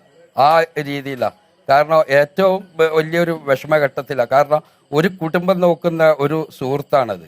കാരണം അത്രക്ക് ഇതുണ്ട്. അവൻ്റെ അച്ഛന് സുഖമില്ല, പിന്നെ അമ്മക്കാണെങ്കിൽ അതും അസുഖമാണ്. പിന്നെ ഇതിലുള്ള ഒരു സഹോദരി ഈ ഇളയ സഹോദരൻ, ഇത്രയും കുടുംബത്തിന് ആ ചുമലിലേറ്റ് നടക്കുന്ന ആ വ്യക്തിയെ ആണ് ഈ ഇതിൽ കളിക്കുന്നത്. അത് എങ്ങനെയാണോ അത് ഇതാക്കേണ്ടത് എന്നുള്ള നമുക്ക് കറക്റ്റ് അറിയില്ല. എന്നാലും പറയാ സൈന്യം വന്ന് അത് എല്ലാ എക്യുപ്മെന്റ്സും കൊണ്ട് നാളെങ്കിലും അത് ഒരു ഇതിൽ എത്തിക്കണം എന്ന് അഭ്യർത്ഥിക്കുകയാണ്. ശരി, ശ്രീജി അജിത് കുമാർ, ഇപ്പോൾ റവന്യൂ മന്ത്രി തന്നെ പറയുന്നു 98% കരയിലെ തെരച്ചിൽ പൂർത്തിയാക്കിയിരിക്കുന്നു, അവിടെ ഒന്നുമില്ല, ഇനി അങ്ങോട്ട് കോൺസെൻട്രേറ്റ് ചെയ്യാൻ പോകുന്നത് പുഴയിലേക്കാണ് എന്നാണ് പറയുന്നത്. പുഴയിൽ ഇന്നും തെരച്ചിലുണ്ടായിരുന്നു, പക്ഷേ പുഴ ഇനി അങ്ങോട്ട് ഒരുപാട് തിരയാനുണ്ടല്ലോ, അപ്പോൾ പുഴയിലേക്കാണ് തെരച്ചിൽ പോകുന്നത് എന്നാണ് പറയുന്നത്. ഇതിപ്പോൾ രഞ്ജിത്ത് ഇസ്രേലി മാത്രമാണ് കരയിൽ ഇനിയും നോക്കാനുണ്ട്, ഇനിയും പരിശോധിക്കാനുണ്ട് എന്നൊരു വാദം ഉറപ്പിക്കുന്നത്. ഇത്രയും ദിവസം കഴിഞ്ഞ മിനിഞ്ഞാന്നാണ് അദ്ദേഹം എത്തിയത്. പിന്നീട് അങ്ങോട്ട് അദ്ദേഹം പറഞ്ഞത് പ്രകാരമാണ് തിരച്ചിൽ നടത്തിയത്. അതാണ് സ്ഥലം MLAയും പറഞ്ഞിരുന്നത്. പക്ഷേ ഇപ്പോൾ MLAയിൽ നിന്നൊക്കെ കാര്യങ്ങൾ മറ്റൊരു രീതിയിലേക്ക് മാറിയിരിക്കുകയാണ്. ഇനിയിപ്പോൾ ആവശ്യപ്പെട്ടാലും തിരച്ചിൽ പുഴയിലേക്ക് മാത്രമായി മാറാനുള്ള സാധ്യതയുണ്ടോ? എന്താണ് താങ്കൾക്ക് തോന്നുന്നത് ഇത്രയും കണ്ട ശേഷം? അല്ല, ഇത് കരയിലെ തെരച്ചിൽ ഏതാണ്ട് പൂർണ്ണമായെങ്കിൽ പിന്നെ ഇനി അത് നമുക്കൊരു സാധ്യത കാണുന്നത് വെള്ളത്തിലാണ്. അല്ല, പക്ഷേ രഞ്ജിത്ത് ഇസ്രേലി പറയുന്നു ഇനിയും തിരയാനുണ്ട്. ഈ 98% എന്നൊക്കെ ഏത് കണക്ക് പ്രകാരമാണ്? 98% നടന്നിട്ടില്ലെന്നേ. നമുക്ക് ആ ഗൂഗിൾ ദൃശ്യങ്ങളിൽ തന്നെ വ്യക്തമാണ്. എത്രയോ ഭാഗം ഇനിയും നീക്കാതെ തൊടാതെ കിടക്കുന്നുണ്ട്. അത് മലയുടെ അടുത്തല്ല. മല ഇടിയുമെന്ന ആശങ്ക ഒരു വസ്തു പറയുന്നു, മലയുടെ ഭാഗത്തല്ല, കുറച്ച് ഇപ്പുറത്തേക്ക് മാറിയിട്ടാണ്. നമ്മൾ നാളെ ആ ഭാഗം കൂടി നമ്മൾ പരിശോധിക്കേണ്ടിയിരിക്കുന്നു. അപ്പോൾ എനിക്ക് തോന്നുന്നു ഇത് പുഴയിലേക്ക് പോയെങ്കിൽ ഈ തടിയെല്ലാം പൊട്ടി അത് വെള്ളത്തിൽ മുകളിലൂടെ ഒലിച്ചു പോകുന്ന ഒരു അവസ്ഥ ഉണ്ടായേനെ. അങ്ങനെ അപ്പോൾ അതിനുള്ളൊരു സാധ്യത കാണുന്നില്ല. പിന്നെ ഒരാൾ അകപ്പെട്ട ഒരാളിനെ നോക്കും പോലെയല്ല, നമ്മളൊരു വാഹനമാണ് സെർച്ച് ചെയ്തത്. എന്നിട്ട് നമുക്ക് ആ വാഹനത്തിനെ ഇതുവരെയും കണ്ടെത്താൻ കഴിഞ്ഞില്ല എന്ന് പറഞ്ഞാൽ അതൊരു വലിയൊരു സംഭവമാണ്. അപ്പോൾ ഈ ബാക്കിയുള്ള മണ്ണും കൂടി നമ്മൾ നീക്കുമ്പോൾ മിക്കവാറും ആ മണ്ണിനടുത്ത് തന്നെ ഇദ്ദേഹം അകപ്പെട്ട വാഹനം ഉണ്ടാവാനുള്ള സാധ്യതയാണ് കാണുന്നത്. എന്തായാലും ഇതൊരു ഒരു ദുരന്തത്തെ നേരിടുന്ന രീതിയിലല്ല ആദ്യം ഇതിനെ കൈകാര്യം ചെയ്തതെന്നാണ് ഈ TV ന്യൂസിലൂടെയും പത്രമാധ്യമങ്ങളിലൂടെയൊക്കെ എനിക്കത് മനസ്സിലാക്കാൻ സാധിച്ചത്. അവസാനം നമ്മുടെ ഒരു ഫോഴ്സ് കൊണ്ട് മാത്രമാണ്, സംസ്ഥാനം ചെലുത്തിയ ഒരു ഫോഴ്സിലൂടെ മാത്രമാണ് ഇതൊരു വലിയ രക്ഷാപ്രവർത്തനമായി മാറിയത്. അപ്പോൾ അവരുടെ വീട്ടുകാരുടെയും നമ്മളെ കേരളീയരുടെയൊക്കെ ഏക പ്രതീക്ഷ സൈന്യത്തിലായിരുന്നു. പക്ഷേ സൈന്യം വന്നപ്പോഴും അവർ മതിയായ എക്യുപ്മെൻറ്റ്സ് ഇല്ല എന്ന് പറയുന്നു. എന്തായാലും നാളത്തെ തെരച്ചിലിൽ നമുക്ക് ഇദ്ദേഹത്തിലേക്ക് എത്തപ്പെടാൻ സാധിക്കും. അല്ലെങ്കിൽ പിന്നെ നമ്മൾ വെള്ളത്തിലാണ് പിന്നെ നോക്കേണ്ടത്. നദിയിൽ അകപ്പെട്ട് അതിൻ്റെ പുറത്തൂടെ മണ്ണ് മൂടിയിട്ടുണ്ടെങ്കിൽ കൂടി കണ്ടെത്താൻ വളരെ ദുഷ്കരമായിരിക്കും. എന്ന് പറഞ്ഞാൽ ചെറിയൊരു നദിയല്ല, നല്ല ഒഴുക്കുണ്ട്, നല്ല ഒഴുക്കുണ്ട്. അവിടെ അപകടത്തിൽപ്പെട്ട ഒരാളുടെ മൃതദേഹം കിട്ടിയത് 40 കിലോമീറ്റർ അപ്പുറത്ത് നിന്നാണ്. അതാണ് അത്ര വലിയൊരു ഒഴുക്കുള്ള ഒരു നദി, ഒരു വലിയ നദിയാണ്. അപ്പോൾ വിശേഷിച്ച് ഈ ഒരു ടൈം കൂടി ആയപ്പോൾ, ഈ മഴവെള്ളം കുത്തൊലിച്ചൊഴുകുന്ന ഒരു സമയം കൂടി ആകുമ്പോൾ എന്തായാലും ലോറിയൊന്നും ഒഴുകി പോകാൻ സാധ്യതയില്ല, അതിനകത്ത് തന്നെ ഉണ്ടാവും. പക്ഷേ ലോറി പെട്ടിരുന്നുവെങ്കിൽ, വെള്ളത്തിലാണ് വീണിരുന്നുവെങ്കിൽ അതിൻ്റെ തടിക്കഷ്ണങ്ങൾ മുകളിലൂടെ ഒഴുകി പോകാനുള്ള ഒരു സാധ്യതയാണ് ഞാൻ കാണുന്നത്. എന്നാണ് ഞാൻ അനുമാനിക്കുന്നത്. അജിത് കുമാർ, ഇപ്പോൾ പുഴയിലും വലിയ മൺകൂന രൂപപ്പെട്ടിട്ടുണ്ടെന്ന് പറയുന്നു. പുഴയിൽ പരിശോധന ഇന്നലെയുണ്ട്, ഇന്നലത്തെ പരിശോധന കിട്ടിയിട്ടില്ല എന്നറിയാമല്ലോ. ഒരു സൂചനയെങ്കിലും ഈ പറഞ്ഞതുപോലെ തടിക്കഷ്ണങ്ങളിൽ ഏതെങ്കിലും ഒന്ന് ആ ഭാഗത്ത് ഒഴുകി നീങ്ങിയിരുന്നെങ്കിൽ ഒരു സൂചന കിട്ടിയേനെ. അതും സംഭവിച്ചിട്ടില്ല. ഈ മൺകൂനയ്ക്ക് താഴെ, പുഴയിൽ മൺകൂനയ്ക്ക് താഴെയൊക്കെയുള്ള സാധ്യത എത്രത്തോളം കാണുന്നുണ്ട്? അല്ല, അതിനകത്ത് ഈ കരയിലെ ഭാഗം നമ്മൾ പരിശോധിച്ച് പൂർണ്ണമായെങ്കിൽ പിന്നെ നദിയിലായിരിക്കും സാധ്യത ഉള്ളത്. ആ വലിയ മൺകൂനയ്ക്കകത്ത് പെട്ടുപോയാലും ഇതുപോലെ തന്നെ ചിലപ്പോൾ സെറ്റോടുകൂടി ആ കയറൊന്നും പൊട്ടിപ്പോകാതെ സ്ലൈഡ് ചെയ്ത് ഈ വാഹനം നദിയിലേക്ക് പോവുകയും പിന്നെ അതിൻ്റെ മുകളിൽ കൂടി മണ്ണ് വീണിട്ടുണ്ടെങ്കിൽ പുഴയിലും നമുക്ക് ആ ഒരു സാധ്യത ഉണ്ട്. ശരി. പക്ഷേ സാധ്യത ഉണ്ടെന്ന് പറയുമ്പോൾ നമുക്ക് ഈ ആദ്യം ഇദ്ദേഹത്തിൻ്റെ ലൈവ് ലൊക്കേഷനെല്ലാം കിട്ടിയെന്നാണ് പറയുന്നത്. അപ്പം അങ്ങനെയാണെങ്കിൽ ആ പുഴയിൽ പോകാനുള്ള സാധ്യതയില്ല. അതാണ് രഞ്ജിത്ത് ഇസ്രേലി തുടർച്ചയായി പറയുന്ന കാര്യം. അതാണ് അപകടത്തിൻ്റെ 2ാം ദിവസവും ഫോണിൽ നിന്നുള്ള സിഗ്നൽ ലഭിച്ചിരുന്നു എന്നുള്ളതാണല്ലോ.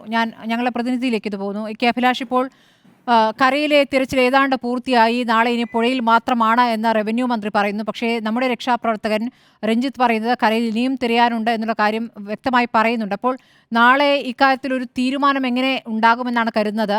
സൈന്യത്തിന് ഇക്കാര്യത്തിലുള്ള നിലപാട് എന്താണ്? കരയിലെ തിരച്ചിൽ ഇനി വേണ്ടതില്ല എന്നൊരു നിലപാട് സൈന്യം എടുക്കുന്നുണ്ടോ?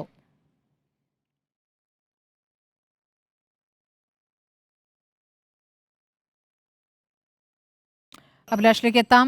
അർജുൻ, മാത്രമല്ല 2 കർണാടക സ്വദേശികളെയും മണ്ണിടിച്ചിലിൽ കാണാതായിട്ടുണ്ട്. ഈ രാത്രി ഇന്നിപ്പോൾ വളരെ പെട്ടെന്ന് തന്നെ, ഇന്നലെ 8:30 വരെ തിരച്ചിലുണ്ടായിരുന്നു. ഇന്നിപ്പോൾ അതിനു മുൻപ് 7 മണിക്ക് ആകുമ്പോൾ തന്നെ തിരച്ചിൽ അവസാനിപ്പിച്ചു. കാരണം ജിയോളജിക്കൽ സർവേ നിർബന്ധമായും പറഞ്ഞിരിക്കുകയാണ് രാത്രി തിരച്ചിൽ പാടില്ല എന്ന്. കാരണം അവിടെ ഒരു അപകട സാധ്യതയുള്ളതുകൊണ്ട്. അഭിലാഷിലേക്ക് പോകുന്നു. അഭിലാഷ്, ഞാൻ ചോദിച്ചത്, ഇപ്പോൾ കരയിലെ തിരച്ചിൽ പൂർത്തിയായെന്ന് റവന്യൂ മന്ത്രി പറയുന്നു. സൈന്യത്തിൻ്റെ നിലപാട് എന്താണ്? ഇപ്പോൾ രഞ്ജിത്ത് ഇസ്രേലി പറയുന്നത് ഇനിയും തിരയാനുണ്ട് എന്നുള്ളത് തന്നെയാണല്ലോ. ഇപ്പോൾ കരയിലെ തിരച്ചിൽ പൂർണ്ണമായും അവസാനിപ്പിച്ച് നാളെ ഇനി മുഴുവനായി പുഴയിലേക്ക് തിരിയാനാണോ സാധ്യത? അങ്ങനെയെങ്കിൽ നമ്മൾ മുന്നോട്ട് വയ്ക്കുന്ന ആവശ്യം അംഗീകരിക്കുന്നില്ല എന്നുകൂടി വരും. സൈന്യത്തിൻ്റെ നിലപാട് എന്താണ്?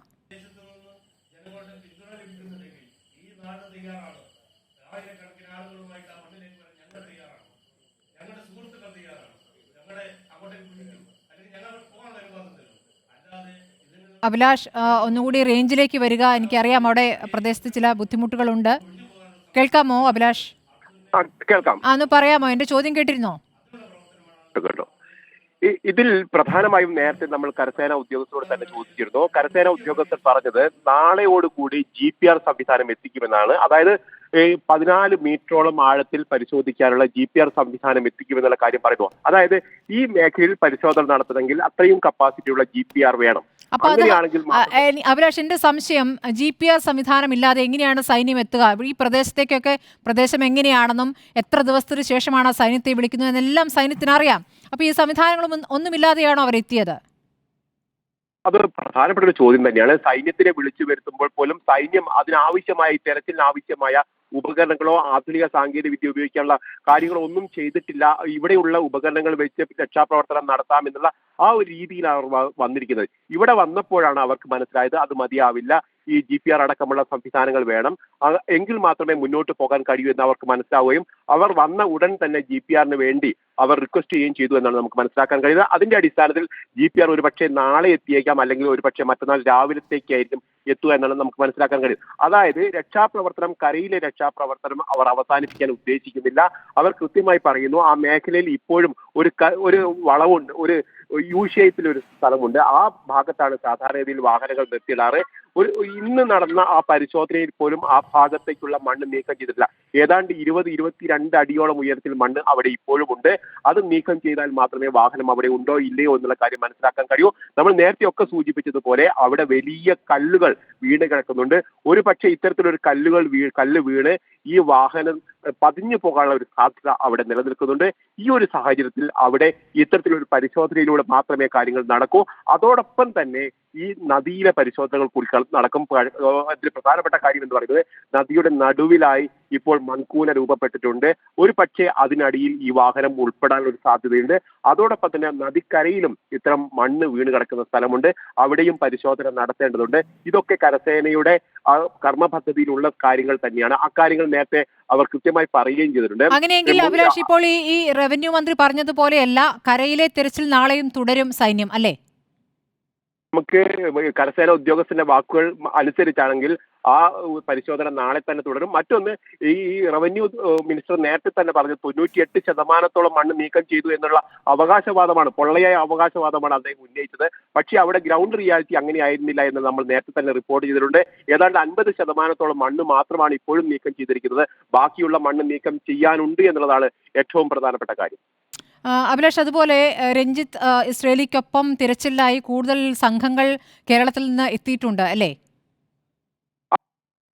ഇസ്രായേലിക്കൊപ്പം ഞാൻ മനസ്സിലാക്കുന്നത് 5ഓളം ആളുകൾ അദ്ദേഹത്തിനൊപ്പമുണ്ട്. അതോടൊപ്പം തന്നെ കേരളത്തിൽ കോഴിക്കോട്ടൊക്കെ ബേസ് ചെയ്തിട്ടുള്ള 8 പേര് മറ്റ് ഒരു സംഘമായിട്ടും അവിടെ എത്തിയിട്ടുണ്ട്. ഈ 2 സംഘങ്ങളും ഈ കരസേനയുമായി യോജിച്ചു കൊണ്ട് തന്നെയാണ് പോകുന്നത്. പ്രത്യേകിച്ച് രഞ്ജിത്തിനെ സംബന്ധിച്ച് അദ്ദേഹത്തിന് വലിയ തരത്തിലുള്ള എക്സ്പീരിയൻസ്, ഇത്തരം ദുരന്തങ്ങളൊക്കെ കൈകാര്യം ചെയ്തതിൽ വലിയ തരത്തിലുള്ള പരിചയമുണ്ട്. ആ പരിചയം കരസേന ഉപയോഗപ്പെടുത്തുന്നു എന്നുള്ളതാണ് നമുക്ക് മനസ്സിലാക്കാൻ കഴിയുന്നത്. അദ്ദേഹത്തിന്റെ കൂടി ഉപദേശം, അല്ലെങ്കിൽ അദ്ദേഹം നേരത്തെ സ്വീകരിച്ചിരിക്കുന്ന നിലപാടുകൾക്ക് അനുസൃതമായിട്ട് തന്നെയാണ് ഇന്നും കരസേന മുന്നോട്ട് പോയിരിക്കുന്നത്. അതായത് രഞ്ജിത്ത് നേരത്തെ പറഞ്ഞത് ഈ പാടിപ്പോയ ഒരു സംവിധാനമാണ് ഇത് എന്നാണ്. അത് മാറ്റേണ്ടതുണ്ട്. ഇന്നലെ ഉച്ചയോട് കൂടിയാണ് അത് മാറിയത്. ആ മാറിയതിന്റെ ഒപ്പമാണ് ഇന്ന് കരസേന വന്നപ്പോൾ അയാൾക്കൊപ്പം നിന്നുകൊണ്ട് ഒരു കൂട്ടായ ഒരു യജ്ഞത്തിലൂടെയാണ് ഇന്നത്തെ കാര്യങ്ങൾ കൊണ്ടുപോയത്. അതിനൊരു ഫലവും ഉണ്ടായിരുന്നു. കൂടുതൽ മണ്ണ് നീക്കം ചെയ്യാൻ ഇന്ന് കഴിഞ്ഞു. പക്ഷേ വളരെ പെട്ടെന്ന് തന്നെ ഈ യജ്ഞം, അല്ലെങ്കിൽ ഈ ദൗത്യം ഇന്നത്തെ അവസാനിപ്പിക്കേണ്ടി വന്നു എന്നുള്ളതാണ് യാഥാർത്ഥ്യം. ശരി, കെ അഭിലാഷാണ് വിവരങ്ങൾ നൽകിക്കൊണ്ടിരുന്നത്. അവിടെ നാളെ കരസേന എന്തായാലും മണ്ണിലും കരയിലും കൂടി തിരച്ചിൽ നടത്താൻ സാധ്യതയുണ്ട്. റവന്യൂ മന്ത്രി പറഞ്ഞതുപോലെയല്ല, പൂർണ്ണമായി പുഴയിലേക്ക് തിരച്ചിൽ മാറ്റാനുള്ള ആലോചനയിലേക്ക് സൈന്യം ഏതായാലും കടന്നിട്ടില്ല എന്ന് വേണം മനസ്സിലാക്കാൻ. ഡോക്ടർ സുനിൽ PS, ഇപ്പോൾ രാത്രി തിരച്ചിൽ വേണ്ട എന്നത് ജിയോളജിക്കൽ സർവേയുടെ മുന്നറിയിപ്പാണ്. രാത്രി തിരച്ചിൽ അപകടമുണ്ടാക്കുമെന്ന്. അപ്പോൾ രാത്രി മണ്ണിടിച്ചിലിൻ്റെ സാധ്യത കൂടുതലായി കാണുന്നത് കൊണ്ടാണ്, അതോ വെളിച്ചക്കുറവിൻ്റെ പ്രശ്നം, അത് മറ്റു സംവിധാനങ്ങളിലൂടെ വെളിച്ചം എത്തിച്ചുകൊണ്ട് തിരച്ചിൽ മുന്നോട്ട് കൊണ്ടുപോകുക എന്ന കാര്യം കൂടി ചെയ്യാവുന്നതാണല്ലോ? രാത്രി എന്തുകൊണ്ട് തിരച്ചിൽ വേണ്ട എന്ന് പറയുന്നു? ഇവിടെ നമുക്ക് മനസ്സിലാക്കേണ്ടത്, ഈ രാത്രിയിലെ തെരച്ചിൽ അവർ പറയാനുള്ള കാരണങ്ങളൊന്ന് വെളിച്ചക്കുറവിന്റെ കാരണം മാത്രമല്ല. ഇപ്പം അവിടെ രാവിലെയൊക്കെ മഴ പെയ്യുന്നുണ്ട്. എനിക്ക് ഇപ്പോഴത്തെ സാഹചര്യം അറിയില്ല. രാവിലെ മഴ പെയ്താൽ പോലും ഇപ്പം ഒരു പക്ഷെങ്കിൽ ആ ഒരു ചുറ്റളവിൽ ഈ പറഞ്ഞ മണ്ണിടിച്ച് നടന്ന ഈ മേഖലകൾ മഴയില്ലെങ്കിൽ പോലും ഒരു പക്ഷെങ്കിൽ ആ മലയുടെ മറ്റുള്ള ഭാഗങ്ങളിൽ മഴ പെയ്യാനുള്ള സാധ്യതകൾ ഉണ്ടായിരിക്കാം. അതുപോലെ തന്നെ മഴ പെയ്യുന്നുണ്ടായിരിക്കാം. അപ്പോൾ ഇതിനെല്ലാം ഈ പറയുന്ന സ്ലോപ്പിന്റെ ഭാഗമായിട്ട് മുകളിൽ മറ്റെവിടെയെങ്കിലും മഴ പെയ്താലും ഈ വെള്ളം എത്തിച്ചേരേണ്ടത് ഈ പറയുന്ന നമ്മുടെ റോഡിനോടോ അല്ലെങ്കിൽ നദിയോട് ചേർന്ന ഭാഗത്തേക്കാണ്. അപ്പം എവിടെ മഴ പെയ്തില്ല. അതുപോലെ തന്നെ ഈ പറഞ്ഞ മണ്ണ് ഓൾറെഡി മഴ പെയ്ത് വളരെ സോഫ്റ്റായിട്ട് അല്ലെങ്കിൽ പൂരിതപ്പെട്ടിരിക്കുന്ന അവസ്ഥയാണ്. അപ്പം വീണ്ടും ചെറിയ തോതിലുള്ള മഴ പെയ്താൽ പോലും നമുക്ക് അർജുന്റെ ജീവൻ വളരെ വിലപ്പെട്ടതാണ്. അതുപോലെ തന്നെ ഇതിലിപ്പം ഈ രക്ഷാദൗത്യത്തിൽ പങ്കെടുക്കുന്ന ഓരോ വ്യക്തിയുടെ ജീവനും വിലപ്പെട്ടതാണ്. അപ്പം ഈ ഒരു രാത്രി കാലഘട്ടത്തിൽ വെളിച്ചം മറ്റുള്ള തരത്തിലുള്ള ലൈറ്റോ അല്ലെങ്കിൽ അറേഞ്ച്മെന്റ്സ് ചെയ്താൽ പോലും മഴകൾ പെയ്യുന്നുണ്ടെങ്കിൽ നമുക്ക് ഒരു പക്ഷേങ്കിൽ ഇതിന്റെ ഇടയ്ക്കൂടെ പനിച്ചിറങ്ങി വെള്ളം, നമുക്ക് ഇപ്പം രാവിലത്തെ വാർത്തകൾ ഞാൻ കണ്ടു, അവിടെ ഉറവകൾ പോലെ വെള്ളം വന്നുകൊണ്ടിരിക്കുകയാണ്. അപ്പം ഒരു ചെറിയൊരു എവിടെയെങ്കിലും ഒരു ചെറിയൊരു അടന്നു കഴിഞ്ഞാൽ പോലും ഒരു പക്ഷേ ഒരു പാളിയായിട്ട് തന്നെ അത് വീണ്ടും ഇതേപോലുള്ള ടൺ കണക്കിന് മണ്ണ് ഇളകി വരാനുള്ള സാധ്യതകളുണ്ട്. നമുക്കതിനെ തള്ളിക്കളയാൻ പറ്റത്തില്ല. അപ്പം ഈ പറയുന്ന അവർ ജിയോളജിക്കൽ സർവേ അതും കൂടെ പരിഗണിച്ചുകൊണ്ട് മാത്രമാണ് അവരങ്ങനെ ഒരു നിർദ്ദേശം പുറപ്പെടുവിച്ചിരിക്കുന്നതാണ് എനിക്ക് മനസ്സിലാക്കാൻ സാധിക്കുന്നത്. കാരണം അതിനെ ഈ പറയുന്ന നമ്മളല്ലെങ്കിൽ വീണ്ടും ഒരു വലിയൊരു ഒരു ദുരന്തമായി മാറാനുള്ള സാധ്യത ഒഴിവാക്കാൻ വേണ്ടിയുള്ള ഒരു മുൻകരുതൽ എന്ന് തന്നെ വേണം നമുക്കതിനെ കരുതാൻ വേണ്ടി. അപ്പം ഈ നമ്മുടെ മഴയും അതുപോലെ വെളിച്ചക്കുറവും അതുപോലെ തന്നെ ഒരു അപകടം ഒഴിവാക്കുക എന്നുള്ള കരുതിക്കൊണ്ട് തന്നെ ആയിരിക്കണം. അല്ലാതെ എനിക്ക് തോന്നുന്നില്ല മറ്റൊരു രീതിയിലുള്ള തീരുമാനമായിരിക്കാമെന്ന്. ശരി മുനീർ, ഇപ്പോൾ ജിത്തിനുണ്ട്, അർജുൻ്റെ ബന്ധു അവിടെയുണ്ട്, അർജുൻ്റെ സഹോദരനും അവിടെയുണ്ട്. എന്താണ് ഇപ്പോൾ അവർ നിങ്ങളോട് വിളിച്ച് സംസാരിക്കുമ്പോൾ പറയുന്നത്? ഇപ്പോൾ അഞ്ജു നടത്തിയ പ്രതികരണം പോലെയുള്ള ഒരു പ്രതികരണത്തിലേക്ക് അവരും എത്തുകയാണോ? ഞങ്ങളിപ്പോൾ വിളിച്ചിട്ട് കിട്ടുന്നില്ല. തീർച്ചയായിട്ടും അവർ പറയുന്നത് എന്താണെന്ന് വെച്ചാൽ, കാരണം പ്രതീക്ഷ നഷ്ടപ്പെട്ടുകൊണ്ടിരിക്കുകയാണ്. കാരണം ജിത്തു പറഞ്ഞു ഓരോ ഡ്രൈവർമാരുടെ നമ്പറും അവർക്ക് കൊടുത്തു, അവരുമായിട്ട് സംസാരിക്കുമ്പോൾ വണ്ടി ഇന്ന സ്പോട്ടിലുണ്ട് എന്ന് പറയും ചെയ്യും, അവർ പറയുകയും ചെയ്യും. പക്ഷെ അവർ പറയുന്ന ആരും കേൾക്കുന്നില്ല എന്നുള്ള ഒരു അഭിപ്രായമാണ്. കാരണം അവർ പറഞ്ഞു കഴിഞ്ഞാൽ ഞങ്ങൾക്കറിയാം എന്നുള്ള ഒരു ഇതാണ് എല്ലാവരും. ഈ രഞ്ജിത്ത് പറഞ്ഞ മാതിരി 50% മണ്ണെടുത്തുള്ളെങ്കിൽ ഇനിയും ഇല്ലേ? അവർ പറയുന്ന അതിൽ യാഥാർത്ഥ്യമല്ലേ? കാരണം നമ്മൾ വിഷ്വൽ കാണുക, കാരണം അവരുടെ നേരിട്ടുള്ള ആൾക്കാരാണ് അവരന്നേരം അത് കാണുമ്പോൾ അവർക്കറിയാലോ ആ സൈഡിൽ മണ്ണുണ്ട് എന്നുള്ള ഇത്. കാരണം ആ പ്രതീക്ഷ കൂടിയാണ് അവൻ്റെ അർജുൻ്റെ സഹോദരനും അളിയനും ഇവരെ കുടുംബാംഗങ്ങളൊക്കെ അവിടെ നിൽക്കുന്നത്. കാരണം വേറൊന്നല്ല, എന്തായി ഏതാണ് അവരുടെ ജ്യേഷ്ഠന് സംഭവിച്ചതെന്നുള്ള ഒരു ആകാംക്ഷ ഉണ്ടാകുമല്ലോ. കാരണം അവർക്ക് ഒരു വെള്ളം കുടിക്കാൻ അവിടെ പറ്റില്ല, ആ രീതിയിലാണ് അവരുടെ അവസ്ഥ. അതാണ് പറയുന്നത്, എങ്ങനെങ്കിലും അവർക്ക് അവരുടെ ജ്യേഷ്ഠനെ അർജുനെ കണ്ടുപിടിച്ചാൽ മതി എന്നുള്ളൊരു ഇതിലാണ് അവർ സംസാരിക്കുന്നത്. കാരണം പ്രതീക്ഷ അങ്ങനെ നഷ്ടപ്പെട്ടുകൊണ്ടിരിക്കുക. ഓരോ മണിക്കൂറുകൾ കഴിയുമ്പോഴത്തെ അവരുടെ പ്രതീക്ഷ നഷ്ടപ്പെട്ട. സൈന്യം ഉച്ചക്ക് വന്നു, അവർ പ്രതീക്ഷയോടുകൂടി ഓടിച്ചെന്ന് അവിടെ സ്ഥിതി തന്നെ. കാരണം അവരൊരു എക്യുപ്മെൻസും കൊണ്ടുവന്നില്ല. നാളെ വരും അല്ലെങ്കിൽ മറ്റന്നാൾ വരും എന്നുള്ള ഒരു വാക്കും കേട്ടു. കാരണം കറക്റ്റ് ഒരു ഇതിൽ വരുന്നില്ല. അപ്പോൾ അവർ വിളിച്ച് പറയുന്നത് ഓരോ നിമിഷവും വിളിക്കൂ, ചേട്ടാ അത് അങ്ങനെ വരുന്നുണ്ട്. ഇവിടുത്തെ അവരെ വീട്ടുകാർ അച്ഛനെ സമാധാനിപ്പിക്കാനൊക്കെ വിളിക്കുന്നുണ്ട്. അല്ലാതെ അവരെന്ത് ചെയ്യാനാണ്? അവർക്ക് പറയാന്നല്ലാതെ വേറൊരു നിവൃത്തിയുമില്ല. കടുത്ത നിരാശ തന്നെ അവർക്കും. മുനീർ, ഇപ്പോൾ എം കെ രാഘവൻ MP സ്ഥലത്ത് തന്നെ എത്തിയിരുന്നു. ആ വീട്ടുകാരെ കണ്ട ശേഷമാണല്ലോ അവിടേക്ക് എത്തിയത്. മാത്രമല്ല കേരളത്തിലുള്ള നേതാക്കൾ സമ്മർദ്ദം ചെലുത്തുന്നുണ്ട്, മുഖ്യമന്ത്രി കത്തയച്ചു.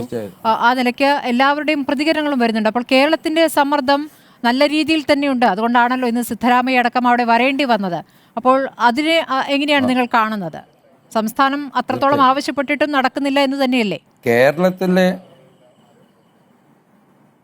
തീർച്ചയായിട്ടും കേരളത്തിലെ രാഷ്ട്രീയം നോക്കാതെ എല്ലാ രാഷ്ട്രീയക്കാരും ഇവിടുത്തെ സമ്മർദ്ദം ചെലുത്തിയിട്ടാണ് അത് ഈ മുഖ്യമന്ത്രി വരെ അവിടെ എത്താൻ കാരണം അല്ലെങ്കിൽ ഇത്രയും 6 ദിവസമായിട്ട് അവിടുത്തെ മുഖ്യമന്ത്രിയോ ഒരു മന്ത്രിമാരോ അവിടെ എത്തിയിട്ടില്ല. അതാണ് അവസ്ഥ. കാരണം ഇത്രയും കേരളത്തിൻ്റെ ഇത്രയും പ്രഷറില്ല. കാരണം അവിടെ തന്നെ മനാഫ് എന്ന് പറഞ്ഞ വ്യക്തിയോട് ഒരാൾ ചോദിച്ചിട്ടില്ലേ? എല്ലാവരും കേട്ടതല്ലേ, ഒരു ഡ്രൈവർക്കാണോ അതോ ഓണറായ മനാഫിനാണോ ഇത്ര പിടിപാട് എന്ന്. അന്നപ്പോൾ അവൻ പറഞ്ഞൊരു വാക്കുണ്ട് മലയാളി എന്നുള്ള, ആ ഒരു വാക്കിനാണ്. കാരണം മലയാളിക്ക് അങ്ങോട്ടും ഇങ്ങോട്ടും എത്ര ശത്രുത ഉണ്ടെങ്കിലും ആ സമയത്ത് ഓടിയിറങ്ങും. അതാണ് അവിടുത്തെ ഈ കേരളത്തിൻ്റെ ഒരു പ്രത്യേകത. അതിൻ്റെ ഒരു 4% പോലും കർണാടകക്കാർക്കില്ല. കാരണം ഞാൻ പല പ്രാവശ്യം ലോറിയായിട്ട് പോയിട്ടും ഈ കർണാടക സ്റ്റേറ്റിലോട്ട് കിടക്കുമ്പോൾ അവർക്ക് അവിടെ ഒരു വണ്ടിക്ക് 300, ഇറങ്ങണേ 300, ടോറസിന് ഇത്ര, 12 വീലിന് ഇത്ര. ഈ പൈസ കിട്ടിയാൽ അവർക്ക് എന്താണ് ലോഡ്, ഏതാണോ ലോഡ് ഒന്നും അറിയണ്ട. ഇതാണ് അവർക്ക് വേണ്ടത്, പൈസ. അല്ലാതെ എന്ത് പറയാനാണ്? ഇത് ഈ ഓരോ അവസ്ഥ സങ്കടം കൊണ്ട് പറഞ്ഞു പോവുക. കാരണം ഇന്ന് കിട്ടും നാളെ കിട്ടും, അല്ലെങ്കിൽ എത്ര ദിവസമായി. കാരണം ഈ നാട്ടുകാരും അവരുടെ ബന്ധുക്കളും കാത്തിരിക്കുന്നത്. ഓരോ നിമിഷം സൈന്യം വരും എന്ന് പറയുമ്പോൾ ഇപ്പം കിട്ടും, TV മുമ്പിലോട്ട് ഓടുകയാണ് എല്ലാവരും. കാരണം അവരുടെ കുടുംബം വരെ TV ഓണാക്കിയിട്ട് ഉറങ്ങാൻ പോലും സമയമില്ലാതെ ഇത് എൻ്റെ ജ്യേഷ്ഠനെ അല്ല എൻ്റെ മകനെ കിട്ടും എന്നുള്ള പ്രതീക്ഷയോടുകൂടി നിൽക്കുകയാണ്. അല്ലാതെ ഇവിടുന്ന് ഒന്നും ചെയ്യാൻ പറ്റുന്നില്ല. കാരണം കേരള സർക്കാർ ഏറ്റവും കൂടുതൽ സമ്മർദ്ദം ചെലുത്തിയിട്ടുണ്ട് എന്നുള്ള ഒരു ഇതാണ് നമുക്കെല്ലാവർക്കും അറിയാം. എല്ലാ ഇതിലും കാരണം എല്ലാ രാഷ്ട്രീയ പ്രവർത്തകരും ഇവിടുന്ന് സമ്മർദ്ദം ശരിക്കും ഇതായതുകൊണ്ടാണ് അവിടെ ഇന്ന് ആ മുഖ്യമന്ത്രി വന്നത്. തീർച്ചയായും കർണാടകയിൽ നിന്നുള്ള മോശം സമീപനം അത് തുടക്കം മുതൽ ഉണ്ടായിരുന്നു എന്നുള്ളതാണ്. വീട്ടുകാർ എന്ന പരാതി കൊടുക്കുന്നത് ഈ മാസം 16-നാണ്, പക്ഷേ FIR ഇടുന്നത് 19-നാണ്. അപ്പോൾ അത്രത്തോളം കാലതാമസം തുടക്കത്തിലേയുണ്ട്. പിന്നീട് അങ്ങോട്ട് നടന്ന ഓരോ കാര്യത്തിലും പോലീസിന്റെ സമീപനത്തിൽ തിരച്ചിലുമായി ബന്ധപ്പെട്ട് ബന്ധുക്കൾ അങ്ങോട്ട് ചെല്ലുമ്പോൾ കയ്യേറ്റം ചെയ്യുന്ന അടക്കമുള്ള കാര്യങ്ങൾ പ്രതികരിച്ച ഒരു ഡ്രൈവറിന് വേണ്ടിയിട്ടാണോ ഈ ബഹളവും ഈ സമ്മർദ്ദവും എന്നുള്ള പ്രതികരണം, ഈ തരത്തിലൊക്കെ ഒരു മനുഷ്യജീവന് വില കൽപ്പിക്കാത്ത രീതിയിലുള്ള പ്രതികരണങ്ങളാണ് പലപ്പോഴും പോലീസിന്റെ ഭാഗത്തുനിന്ന് ഉണ്ടായത്. ഇന്നും രാവിലെ പുലർച്ചെ തന്നെ തിരച്ചിൽ തുടങ്ങുമെന്ന് പറഞ്ഞെങ്കിലും 7:30 തിരച്ചിൽ തുടങ്ങിയിട്ടുള്ളൂ. പോലീസ് ഉന്നത ഉദ്യോഗസ്ഥർ അവിടെ എത്തിയിരുന്നില്ല. എങ്ങനെയൊക്കെയാണ് കാര്യങ്ങൾ വൈകിയത് എന്നുള്ളത് നമ്മുടെ മുന്നിലുണ്ട്. ശക്തമായ മഴയുണ്ട് എന്നുള്ളൊരു യാഥാർത്ഥ്യം അവിടെ നിൽക്കുമ്പോഴും സമീപനത്തിലുള്ള അനാസ്ഥ അതൊരു പ്രധാനപ്പെട്ട ഘടകമായി തന്നെ നിൽക്കുകയാണ്. നാളെ 7-ാം ദിവസമാണ്. 7-ാം ദിവസത്തെ തിരച്ചിലാണ് ഇനി അവസാന പ്രതീക്ഷയുള്ളത്. ശ്രീ അജിത് കുമാർ, ഇപ്പോൾ പുഴയിലെ തിരച്ചിൽ എന്ന് പറയുന്നത് അങ്ങ് നീളുന്ന തിരച്ചിലായിരിക്കാം. ഒരുപക്ഷെ വേഗം കിട്ടാം, അല്ലെങ്കിൽ അത് നീണ്ടുപോകാനും ഇടയുണ്ട്. ഇപ്പോൾ നല്ല ഒഴുക്കുള്ള പുഴയിൽ എത്ര ദിവസം തിരയും എന്നുള്ളൊരു പ്രശ്നം കൂടി അവിടെ നിൽക്കുകയാണല്ലോ.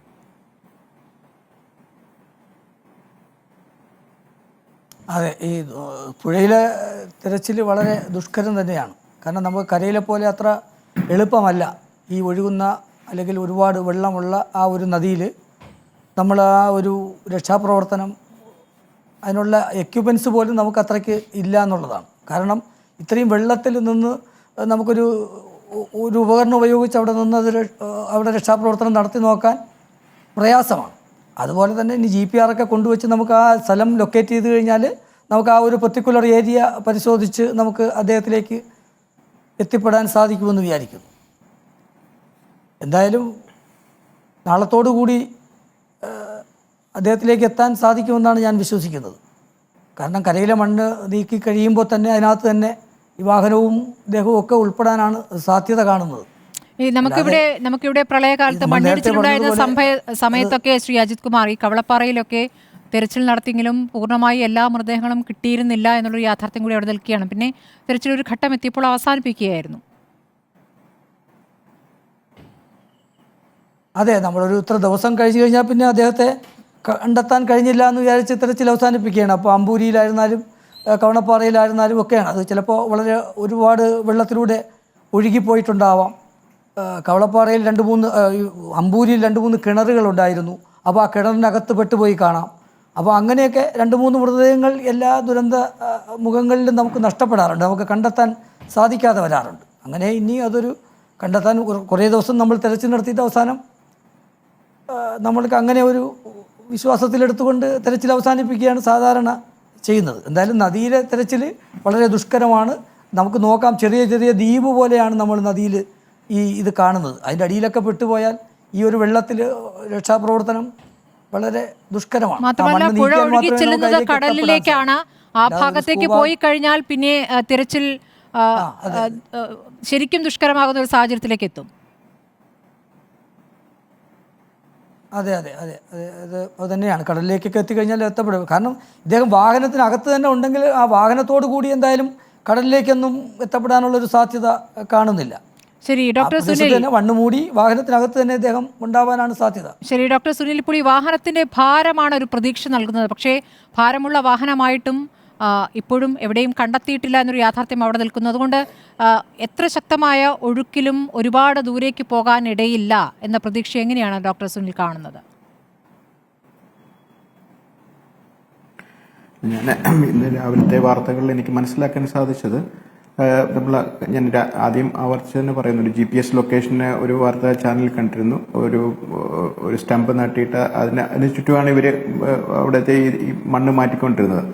എനിക്കതിപ്പം ഈ ഒരു പക്ഷേങ്കിൽ റവന്യൂ മന്ത്രി വന്ന് കണ്ടിട്ടും അദ്ദേഹം പറഞ്ഞിരിക്കുന്നത് ഈ 98% എന്ന് പറഞ്ഞ ആ ഒരു ചുറ്റുവട്ടത്തുള്ള മണ്ണിന് 98% മാറ്റിയെന്നായിരിക്കാം. എങ്കിലും പക്ഷേ അവിടുത്തെ റിയാലിറ്റിയിൽ ഇപ്പം നമുക്ക് രഞ്ജിത്ത് ഇസ്രായേലൊക്കെ പറഞ്ഞ പ്രകാരം 50% പോലും മാറ്റിയിട്ടില്ല. അപ്പം നമുക്ക് എൻ്റെ ഒരു പൂർണ്ണ വിശ്വാസം, അതല്ലെങ്കിൽ ഈ പറഞ്ഞുള്ള നമുക്ക് ഇതുവരെയുള്ളൊരു അറിവും അല്ലെങ്കിൽ ഇത് വെച്ചിട്ട് ഇപ്പോഴും ഈ സാങ്കേതിക വിദ്യയിലുള്ള അതിന്റെ പരിമിതികൾ അല്ലെങ്കിൽ അതിന്റെ എറർ GPS സംവിധാനത്തിനാണെങ്കിൽ പോലും അവർ പറഞ്ഞിരിക്കുന്ന ലൈവ് ലൊക്കേഷൻ കൊടുത്തിരിക്കുന്ന സംവിധാനത്തിന്റെ ഇത് ചുറ്റപ്പെട്ടിട്ടാണെങ്കിൽ അതിന്റെ ഒരു പരിമിതി അല്ലെങ്കിൽ എറർ വെച്ചിട്ട് നോക്കിയാൽ പോലും ഈ ഭാരമേറിയ വാഹനം അതുപോലെ തന്നെ അത് തടി ഉൾപ്പെടെയുള്ള ലോഡിങ്ങോടുകൂടിയുള്ള വാഹനം ഈ പറഞ്ഞ കരയിൽ തന്നെ കാണാനാണ് ഉണ്ടെന്നാണ് തന്നെയാണ് എൻ്റെ ഒരു പൂർണ്ണമായ വിശ്വാസം. അതുപോലെ തന്നെ ഇപ്പം നമുക്ക് മനസ്സിലാക്കാൻ കഴിയുന്നത് അവിടെ രക്ഷാപ്രവർത്തനത്തിൽ ഏർപ്പെട്ടിരിക്കുന്ന രഞ്ജിത്ത് ഇസ്രായേൽ പറഞ്ഞ പോലെ 50% മാറ്റിയിട്ടുണ്ടെങ്കിൽ ഇപ്പം സൈന്യം എത്തിയിട്ടുണ്ട്. അവരുടെ മറ്റുള്ള GPR സംവിധാനം നാളെ എത്തുമെന്ന് പറയുന്നു. അതിൻ്റെ വീണ്ടും അവർക്ക് നാളെ വെച്ച് കണ്ടെത്താൻ സാധിക്കട്ടെ എന്ന് വിചാരിക്കുന്നു. അതുപോലെ തന്നെ ഇനി എത്രയും പെട്ടെന്ന് അവർ ചെയ്യേണ്ടത് ബാക്കിയുള്ള 50% ഈ പറഞ്ഞ പോലെ സൈന്യത്തിന്റെയും അവിടുത്തെ രക്ഷാപ്രവർത്തനത്തിന്റെ സഹായത്തോടു കൂടെ തന്നെ പറ്റുമെങ്കിൽ നാളെ തന്നെ അവർക്ക് മാറ്റാൻ പറ്റുമെന്നുണ്ടെന്നുണ്ടെങ്കിൽ നമുക്ക് തീർച്ചയായിട്ടും നാളെ ഒരു പക്ഷെങ്കിൽ അർജുനെ അദ്ദേഹത്തിന്റെ വാഹനത്തോട് ജീവനോടെ നമുക്ക് ഒരു പക്ഷേ കിട്ടാൻ നമുക്ക് എല്ലാവർക്കും ആത്മാർത്ഥമായി പ്രാർത്ഥിക്കാം. അങ്ങനെ പ്രാർത്ഥിച്ച് നമുക്ക് ചർച്ച അവസാനിപ്പിക്കാം. സാധ്യത വളരെ കുറവാണ്. തീർച്ചയായും നാളെ 7ാം ദിവസമാണ്. 7ാം ദിവസത്തിലെങ്കിലും തിരച്ചിലിൽ ഒരു ഫലമുണ്ടാകുമെന്നുള്ള അവസാന നിമിഷങ്ങളിലെ പ്രതീക്ഷയാണ് ഇപ്പോൾ ഉള്ളത്. വളരെ നന്ദി Muneer, G. Ajith Kumar, doctor Sunil PS ചർച്ചയിൽ പങ്കെടുത്തതിന്, ഒപ്പം തന്നെ AK അഭിലാഷ് വിവരങ്ങൾ നൽകിയതിന്.